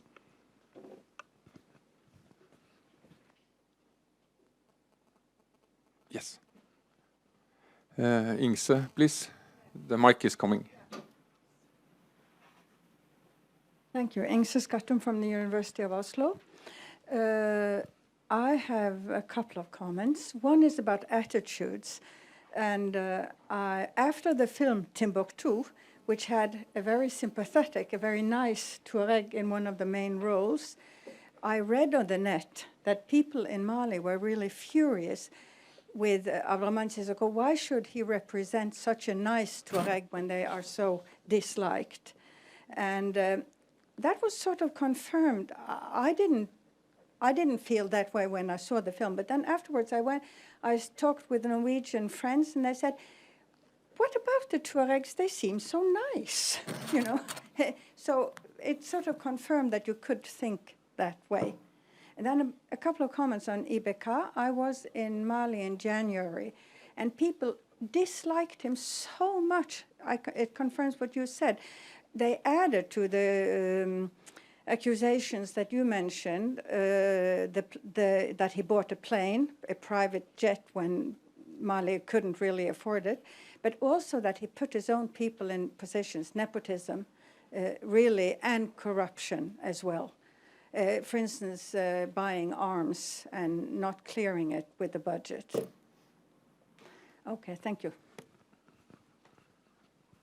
Thanks. I'll try to answer at least some of these questions. I can start with the latter one on the issues and perceptions of the Tuaregs, and I think that, I mean, historically, it's been a relationship of that at times has been tense. It has been a relationship of open conflict, but also of a lot of collusion and collaboration, in fact. So it's a complicated relationship, the relationship between the Tuaregs and what we may, given the current state, define as the Black Malian population. And as much as the various components of the black majority population is divided on the issue of the Tuaregs, I mean, the Tuaregs are also divided among themselves, which was obvious also if you go back into the conflict in the 1990s, where, I mean, in fact, among the Songhai militia, the Ganda Koi, which means this is our soil, it was not only Songhai who was fighting, it was also the Tuareg communities who was living together with the Songhais who was fighting for Ganda Koi. So, I mean, the situation is, in reality, on the ground, much more complex than just saying that it's a conflict between a majority and a minority population. So that is obviously the case. But it can also not be denied, and I think that you sort of alluded to that, Ings, and that is that the situation has become more tense today than it has any time been previously in the history of independent Mali. And it will take a long time to heal these cleavages that has emerged. And I mean, I sense the same thing during my travels to Mali, that I've never seen this divide being larger than it is today. And that is also why what complicates these peace talks, because I mean, there is a general sentiment among the black majority population, particularly in the major towns, but also in parts of the north, that we have given them enough. They shouldn't be given any more. And I mean, numerically speaking, those that voice these arguments, they are correct, because both in the parliament and in public administration, I mean, numerically, the Tuaregs are already overrepresented. They are not underrepresented. There are other reasons behind what I would say are the very real grievances of ordinary Tuaregs, but that is more linked to the diffusion of money that was supposed to be spent in northern Mali, which was never spent there, because this money from the National Pact and onwards to 2012 went in a loop circle, donor money coming into Bamako, part siphoned off there, the rest sent to various strongmen who controlled local government offices in the north. They took their part and then sent the rest back to their collaborators in Bamako. So it was a very unholy alliance between Bamako, majority black population, black politicians, and Tuareg elites who had become elites during the war in the 1990s. And it will take a long time to heal this. It should be possible, but when it's possible, that's a difficult question. And I mean, I very much agree with you with IBK also, and it's, in fact, it's remarkable. I mean, how quickly he sort of fell from grace and popularity. But I mean, this is a fall and a grave that he has dug for himself. I mean, he really cannot blame that many other people for it, because yes, of course, he was sitting in a difficult political situation. But I mean, when you sit in a difficult political situation with this kind of national crisis on your hand, I mean, this is the last time you should start making both big political blunders and mistakes like the presidential yet, but also, I mean, this was not the time to so visibly emerge as a leader who was not true when he talked about anti-corruption and good governments, but was basically very visibly acting the opposite with, for instance, with regard to how he promoted the people close to him, family included. So, I mean, it's a very sad story of somebody who there and then in the limelight of 2013, quite remarkably, was able to sort of portray himself as a man of exception, somebody who was coming from outside. But he was never an outsider. He had been an insider all his life. But this was how he managed to portray himself. And when you're seen as a man of exception and you're not that man, you quickly fall from grace. And that is also part of the challenges for the international community, that they are stuck with IBK. Because, I mean, the international community cannot tolerate a coup or a counter-revolution or whatever, so they are stuck with him. And in a way, very much like MONUSCO has its problematic relationship with Kabila, this will be the same for MINUSMA until the next election, but it remains to see what happens then. I'll turn the question on Algeria to maybe Arild, you can say something about it? Not really, except that, of course, Algeria's income comes from, I think, 95% from oil and gas, and they will go to a great extent to protect that, which, of course, surprised us. That's the reason why we were so surprised when Inan Menaj was attacked, because we never really thought that that would be possible. But I don't have any other comment on that. But if I may, just on peacekeeping missions, since I worked in MONUC for some time, we used to say, well, the quality of a peacekeeping mission is the quality of the countries that had created it. And so if it's bad, it falls back on the member countries. But it's a general problem. It's very, very complicated. And when somebody attack a peacekeeping mission, I can very easily defend it, and vice versa. I can also attack it because I know there are so many weaknesses. But from Congo, I think the main problem has been that it was expected from day one that MONUC at the time should solve all the problems that the Congolese had not solved. Police, army, security, development, which is not possible, of course. I think it's a little bit the same maybe in Mali, although I don't know the country, but there is an elite in Bamako, and I have never heard that they actually cared much about the north until 2 or 3 years ago. But the missions are complicated, but it comes back on ourselves because we are creating them and we are deciding the quality that they can have. Thank you. One thing that was forgotten, not mentioned, but one thing that the African ambassadors talked about a lot was money coming in from other Arab countries into this. I don't think you mentioned it, but especially the ambassador in Niger was very, very detailed on that and how it happened. And so it is considered as yet another important issue in this very complicated picture. Thank you. I mean, unfortunately, Alid, I mean, I don't have either any definitive answer to your questions. Maybe Francesco has.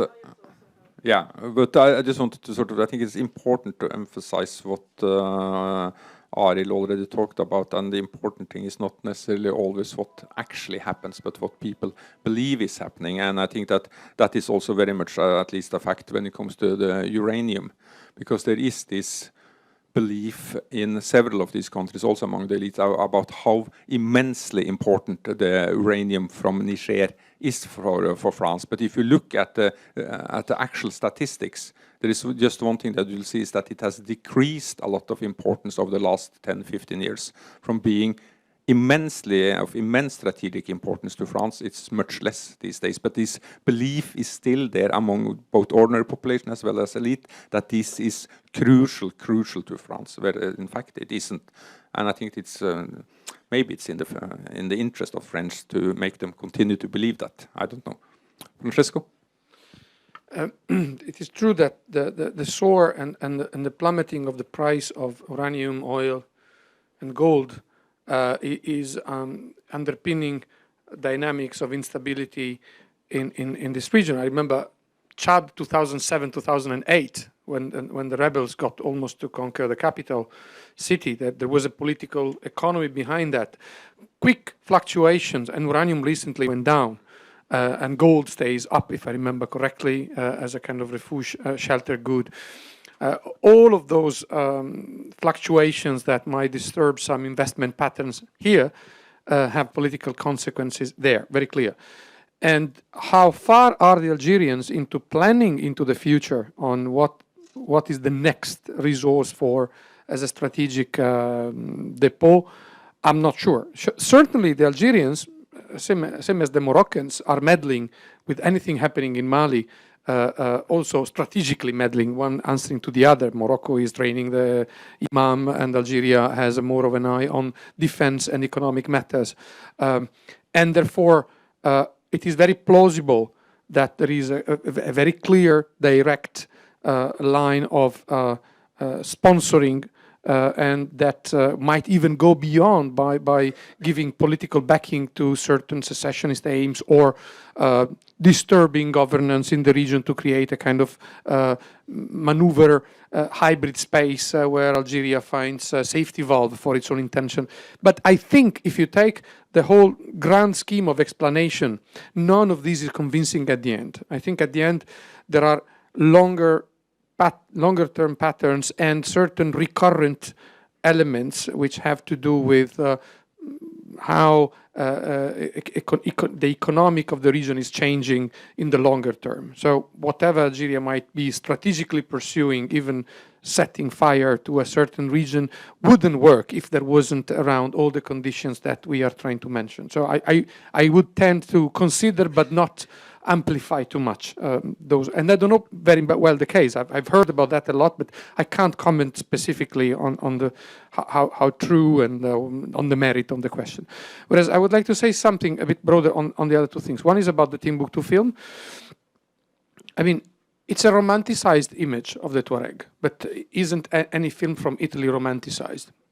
Any film about the mafia, Hollywood made a genre out of that. Is all the noir from the Scandinavian world a romantic vision of crime? I mean, minimalist. So the question is, why? And that film, by the way, had a strong element of reflection about the entry on the stage of jihadism, was not necessarily an anti-Bamako film. I didn't read like that. There is a competition for resources over the river. It's a metaphorical, important twisting point, but. So I would tend to, I mean, the real problem with the film was it was not possible to screen it in some festivals in other countries. Not that part of the public opinion in Bamako didn't like it. You know, I went through all the wars in the Balkans, and I lost friends because I went to watch a film by Kusturica, Underground. For watching that film in '95 in Europe, you would lose friends among Bosnians who would condemned the fact that he went to sit in a cinema. And then they never spoke to me after. It's like 20 and counting years. So yeah, I think this is part of the, it's not that pathological. It goes, whenever there's a war, representations of the enemy are always very contentious. I wouldn't amplify that too much. But there was a question about Europe. Europe and the migration issue. I would just restate something I restated, I think, to Aftenposten a few months ago. When Europe launched the Operation Triton, I thought it would be a criminal act, and I insist on criminal, because Triton was launched with the idea that it would help somehow handle the situation with boats that wouldn't go beyond 30 kilometers from the Italian coast. And that's not where the story takes place. That's about patrolling borders. It's not about handling a problem which is growing. And what we have seen as a result of that is that anything that happened was on a voluntary basis, whether the Italian Navy, the Maltese, they would never answer, even pick up the phone. But what would happen is that whenever there was a condition of distress or procure distress by one of those boats, they would pick up the phone. There would be someone picking up on the other side. The Italian Coast Guard would call for trawlers and fishermen around and say, just go there, there's a problem. Last night at midnight, there were 6 operations of rescue going on. 6. So whether one transforms itself into a catastrophe is just a matter of, chance. And in all of that, there's a big void, which is the European, meaning EU, space. There is no EU articulated strategy. The EU had scheduled a debate on migration in the Mediterranean for July this year. And the approach is always one whereby, we need to find to a nice text which is a piece of legislation that fits with, sensitivities in different countries, namely Great Britain in this moment because of the elections. Whereas you can't talk about migration in the Mediterranean, otherwise things you are inviting for an invasion. So whatever you say, it's a problem. And the problem is that reality doesn't follow that procedure. Doesn't wait for July for people in Brussels to find something which is okay for the Lib Dem who are running the foreign policy in London. And then the situation is one where one problem nests on another one. So the Italians are trying to save. They miss certain situations, and even if the Operation Mare Nostrum was still deployed, they would have missed this because this was too close to the coast of Libya. The whole understanding was, the cynical calculation was, when Mare Nostrum was launched, in the winter there won't be much because of the rough sea. As the good season kicks in, if there is small numbers were drowning at high sea, they wouldn't make headlines. If there are corpses on the Libyan coasts, they wouldn't make headlines. If they come closer enough to Europe, within 30 kilometers, we can patrol it. Okay. The problem is when they start dying by hundreds. Because the week before, not this week, but the week before, about 400 died in different episodes, but nobody heard about that. Of course, 800 dying in one single episode are interrogating some consciences, but we might actually get used to that, So then the question is, what is happening now? There is a plan for tackling the issue on the Libyan coast, which is the real matter, because all stories about naval blockade, this is stuff that doesn't even work with international law. Because 1 week ago, we had an entire ship with about 100 migrants who were all burnt because they were in a detention center. Detention center means they didn't have money enough to travel. So when they don't have the money, they put them in prison in Libya. And, a gas plant exploded. So they were all wounded, and they were put on a boat and sent to Italy. What do? You do a naval blockade there? Do you go and check if there are children, and the other one you take them back, you send back the mother, and you keep the children? It doesn't work. You can't identify in the middle of the sea. So the question is, how close we get to the Libyan coast? What plan do we have for getting close to the Libyan coast? The problem is that on the Libyan coast, first of all, I'm pretty sure Italy will start intervening surgically. We might see some kind of limited attacks on where some big men are making big money. This is possible because if you read the Italian newspapers, what you see are intercepted telephone calls, eavesdropping, where you see their names already. So the Italian public knows the names. So it means that we are getting close to the neuralgic spots in Misrata, in Zawara, and so on. So there might be some limited thing which will not solve the problem. It will be good for showing that we are doing something. But then the question is, if you go a bit serious about the Libyan coast, you are taking side in Libya. Because depending on where you go and whom you hit, you are taking side where you have two governments who are divided inside, because even the Tobruk government has, the Jadran people who are federalists, the other who are very much for Hiftar. It's a big mess. So you are taking side. You are taking side. In the middle of all these sides, you have the Islamic State, which doesn't have strong control. Today, the Islamic State crucified 3 men in Derna 2 hours ago.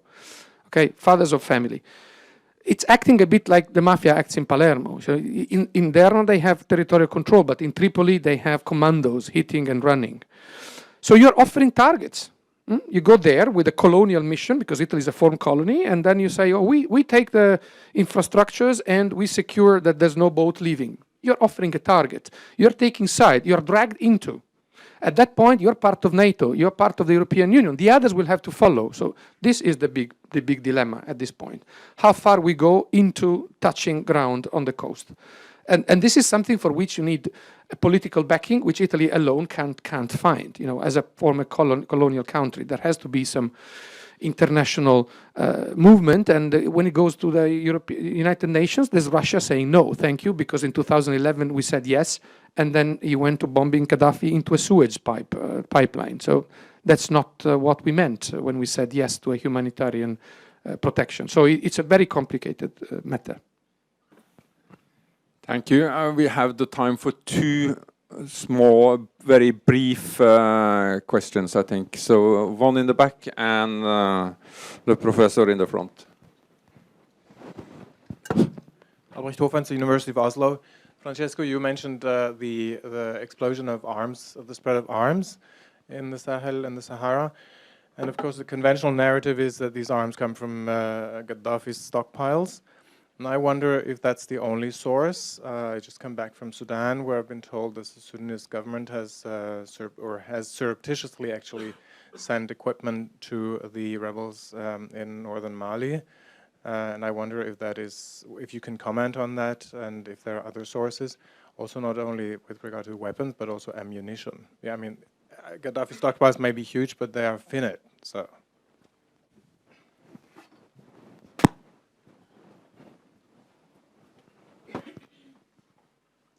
Bonjour, je parle français. Je ne sais pas si Monsieur l'ambassadeur de l'Algérie peut interpréter, ou bien quelqu'un peut interpréter pour moi en français, en anglais. Ok. Vous pouvez parler, je vais interpréter si vous voulez. Ok. Je suis le docteur Péa. Je viens du Congo-Brazzaville.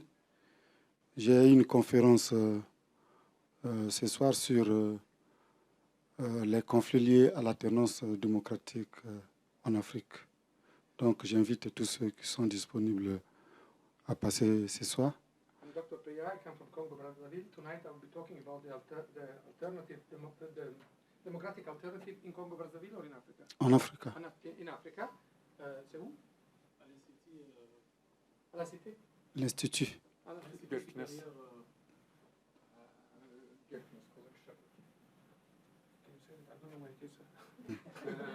I believe it's at Bøås College. Björknes College.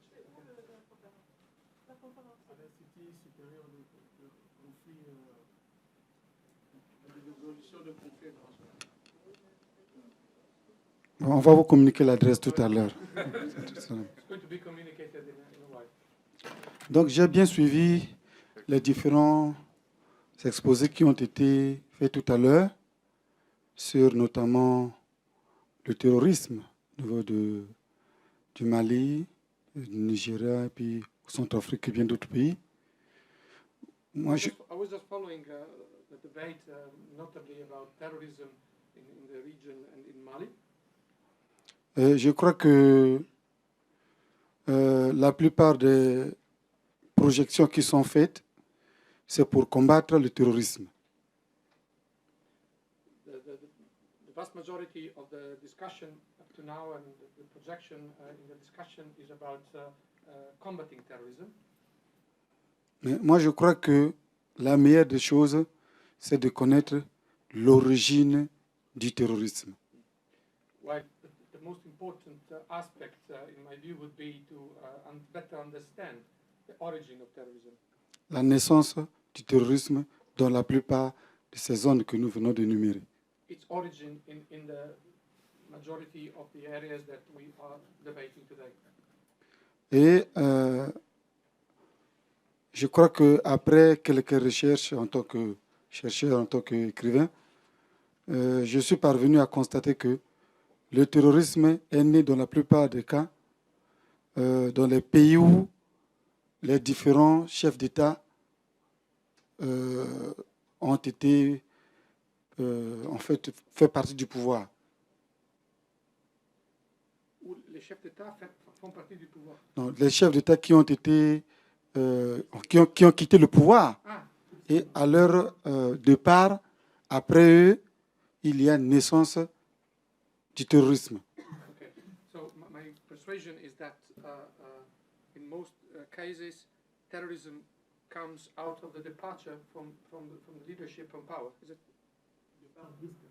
C'est-à-dire que le départ brusque de différents chefs d'État en Afrique ont occasionné la naissance des poches de conflits, de guerre et du terrorisme.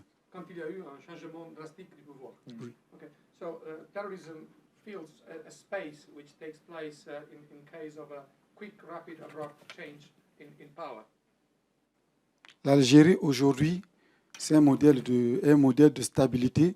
Je parle sous le contrôle de M. l'ambassadeur. L'Algérie aujourd'hui est un modèle de stabilité en Afrique. Et c'est parce que je crois comprendre que les Africains ont compris, les Algériens ont compris qu'il fallait soutenir un leader qui avait une vision et qui veut servir sa nation. And Algeria in this landscape stands out as a model of stability where it is understood that there is a leader that has a vision. Et si les grandes puissances peuvent encourager les autres pays à faire comme l'Algérie, et pour que l'Afrique soit un continent stable, je crois que c'est une bonne chose. It would be good if international other states are able to encourage leaders in Africa to follow the Algerian model in terms of political stability.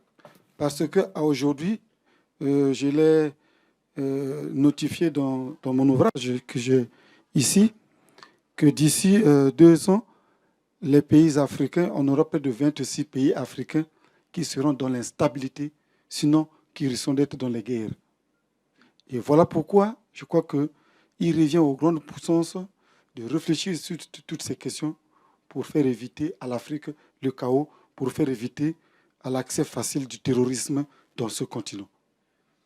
Okay, so there's a stark divide between political stability and war with terrorism, feeling that, which is also the topic of the book that he comes to present today. Parce que ces grands conflits sont surtout nés au départ des chefs d'État ou bien au conflit des élections. Je vous remercie. Je disais que ces grands conflits sont nés au départ brutal des chefs d'État ou bien à la contradiction électorale. And again, the crucial point, the watershed is either the departure of a leader or competition around the elections in the immediate aftermath of election. And this is the crucial moment for which he wants to tackle. Voilà la naissance du terrorisme, voilà la naissance, l'origine des crises en Afrique. Je vous remercie. Merci beaucoup. Merci beaucoup. I mean, we are running out of time now, unfortunately, but I'll leave the question on the multitude sources of weapons to Francesco, but I mean, there has been numerous ways of getting guns in this part of Africa for many years, and what happened in Libya was just another source, but not the only source. And in fact, I mean, parts of these stories about the weapon deposits after Gaddafi is a little bit like one of these old pirate tales. I mean, some of you may remember the stories about the man pads that was supposedly in the hands of Akim and Mudrao. Well, if they are, they have been very reluctant to use them because we haven't seen them in use. So there are obviously other sources here. Just very briefly on your intervention, Professor, on the origin of terrorism or conflict, if you like. I mean, I think that what we have to face up with is that there is a multitude of people who are living in livelihoods either seen as deprived or blocked under conditions that they see as inherently unjust. And many, if not all these people, see absolutely no possibilities for social progress. It's not that they cannot live if they continue to live like they live. They'll continue to live, but they live with the bitter truth that every day will be similar to this day. They are not moving anywhere, they are stuck. And this feeling of being stuck is what set these things in motion, either some sort of armed resistance or this kind of desperation that means that people are willing even to gamble with their very life in order to get out of there. For instance, trying to get to Europe. And under other conditions, I mean, it's likely that some of these more violent resistance would have taken other paths. But unfortunately, I mean, we are living in an age where many people feel that everything has been tried. I mean, they have had their experimentations with socialism. There has been communist guerrillas. There has been liberal guerrillas, there has been national movements, there has been multi-partism, but still, I mean, people feel that all their aspirations are still blocked. And jihadism is sort of, it's the one thing that hasn't really been tested. It hasn't been tried. And that may be part of its attraction, at least for people who live in this part of the world. And then we'll need to add in that they also have money. They do have war chests, some of these organizations, then thereby also offer an alternative livelihood by violence, where in fact war becomes some sort of violent labor production of a new livelihood. So I think that that is at least some of the more current origin for today's insurgencies in the Sahel, where I prefer to talk about them as insurgencies and not as terrorist organizations, because I think that the latter issue is just, it doesn't explain, the latter label doesn't explain very much, and it's also just a label that in many ways blocks both explanations but also possible political avenues and pathways out of this. Not necessarily suggesting that it's possible to negotiate with Mukhtar Belmokhtar, but that he and these few leaders are not the only ones involved here, and there are other people that there may be possible to find some sort of accommodation with, and we shouldn't close that door completely. I'll stop there. Arild, you have some last word before we kick it off to Francesco? I felt a little bit hijacked, but thank you very much. It was a very, very interesting meet. You have been hijacked before, so I don't feel sorry for you. Okay, Francesco, final word. No, one note only on the weapons. The dispersal of Gaddafi's arsenal is important. It is not the factor that tilts the balance in Mali, although there are ammunitions and pieces of arms that travel across Niger into North Mali. There's evidence of that. But much of the weaponry that is part of the rebels in North Mali is actually taken from garrisons of the Malian army, which has a very mixed origin, by the way. First from the Warsaw Pact, then American counterterrorism. There's weapons coming into Mali also from the African conflict, Liberia, Sierra Leone. There's quite some. The interesting thing is that if you follow the weapons, it's all signed, so you can track them. But one development which is worrisome, which brings us back to Libya, beyond the pirate legend, is that Libya has become a catalyzer of new flows of weapons coming into Libya today, which are then redirected southward. Actually, from the Sinai to Mauritania, we see them. And we're talking about Turkish cheap weaponry and ammunitions. There's some Chinese stuff coming in. There's Sudanese coming, of course, from north and then redistributed from the Fezzan. There's reports about some Qataris loads that were intercepted in some airports. And all of that let us think that, it's not only Libya as the supply, but also Libya as a role in the demand. And all of this projects the debate into what to do with the arms embargo on Libya in this moment. Because, as you know, the government which sits at the UN asked for lifting the embargo. And this is a temptation that many have, to give power to the Axis from Egypt, which is already 400 containers of weapons were delivered to the Air Force of Libya from Egypt via land, from Tobruk. And then, Egypt wants the arms embargo to be lifted. And then the question is, isn't there enough weapons? But then the argument is we don't have enough ammunition to fight against the Misratans and the Tripoli Muslim Brothers and so on. And this is where the debate goes on today in a committee at the UN, and the Security Council as the one who has the last word. And there's a big, big discussion about that. Thanks, Francesco. And before I thank everybody for coming, and Arild Øyen in particular, I just want to, I got the note now on the conference that our friend from Congo-Brazzaville talk about. It's taking place, in fact, today from 6 o'clock to 8 o'clock at Bjørknes Høgskole, Lovisenberggaten 13. And it's open to everybody, and it's called Conflict Connected to the transfer of democratic power in Africa, and the main speaker will be Michel Innocent Peya, which is an expert in security and conflict resolution from Congo-Brazzaville. So those that would like to hear more about that can then meet up at Bjørknes Høgskole, Lovisenberggaten 13 at 6 o'clock. That was the little advertisement. Thank you, Francesco. Thank you, Arild. Thanks to the Ministry of Defence who sponsored this research, and thanks to everybody who came and joined us this afternoon. So, thank you all.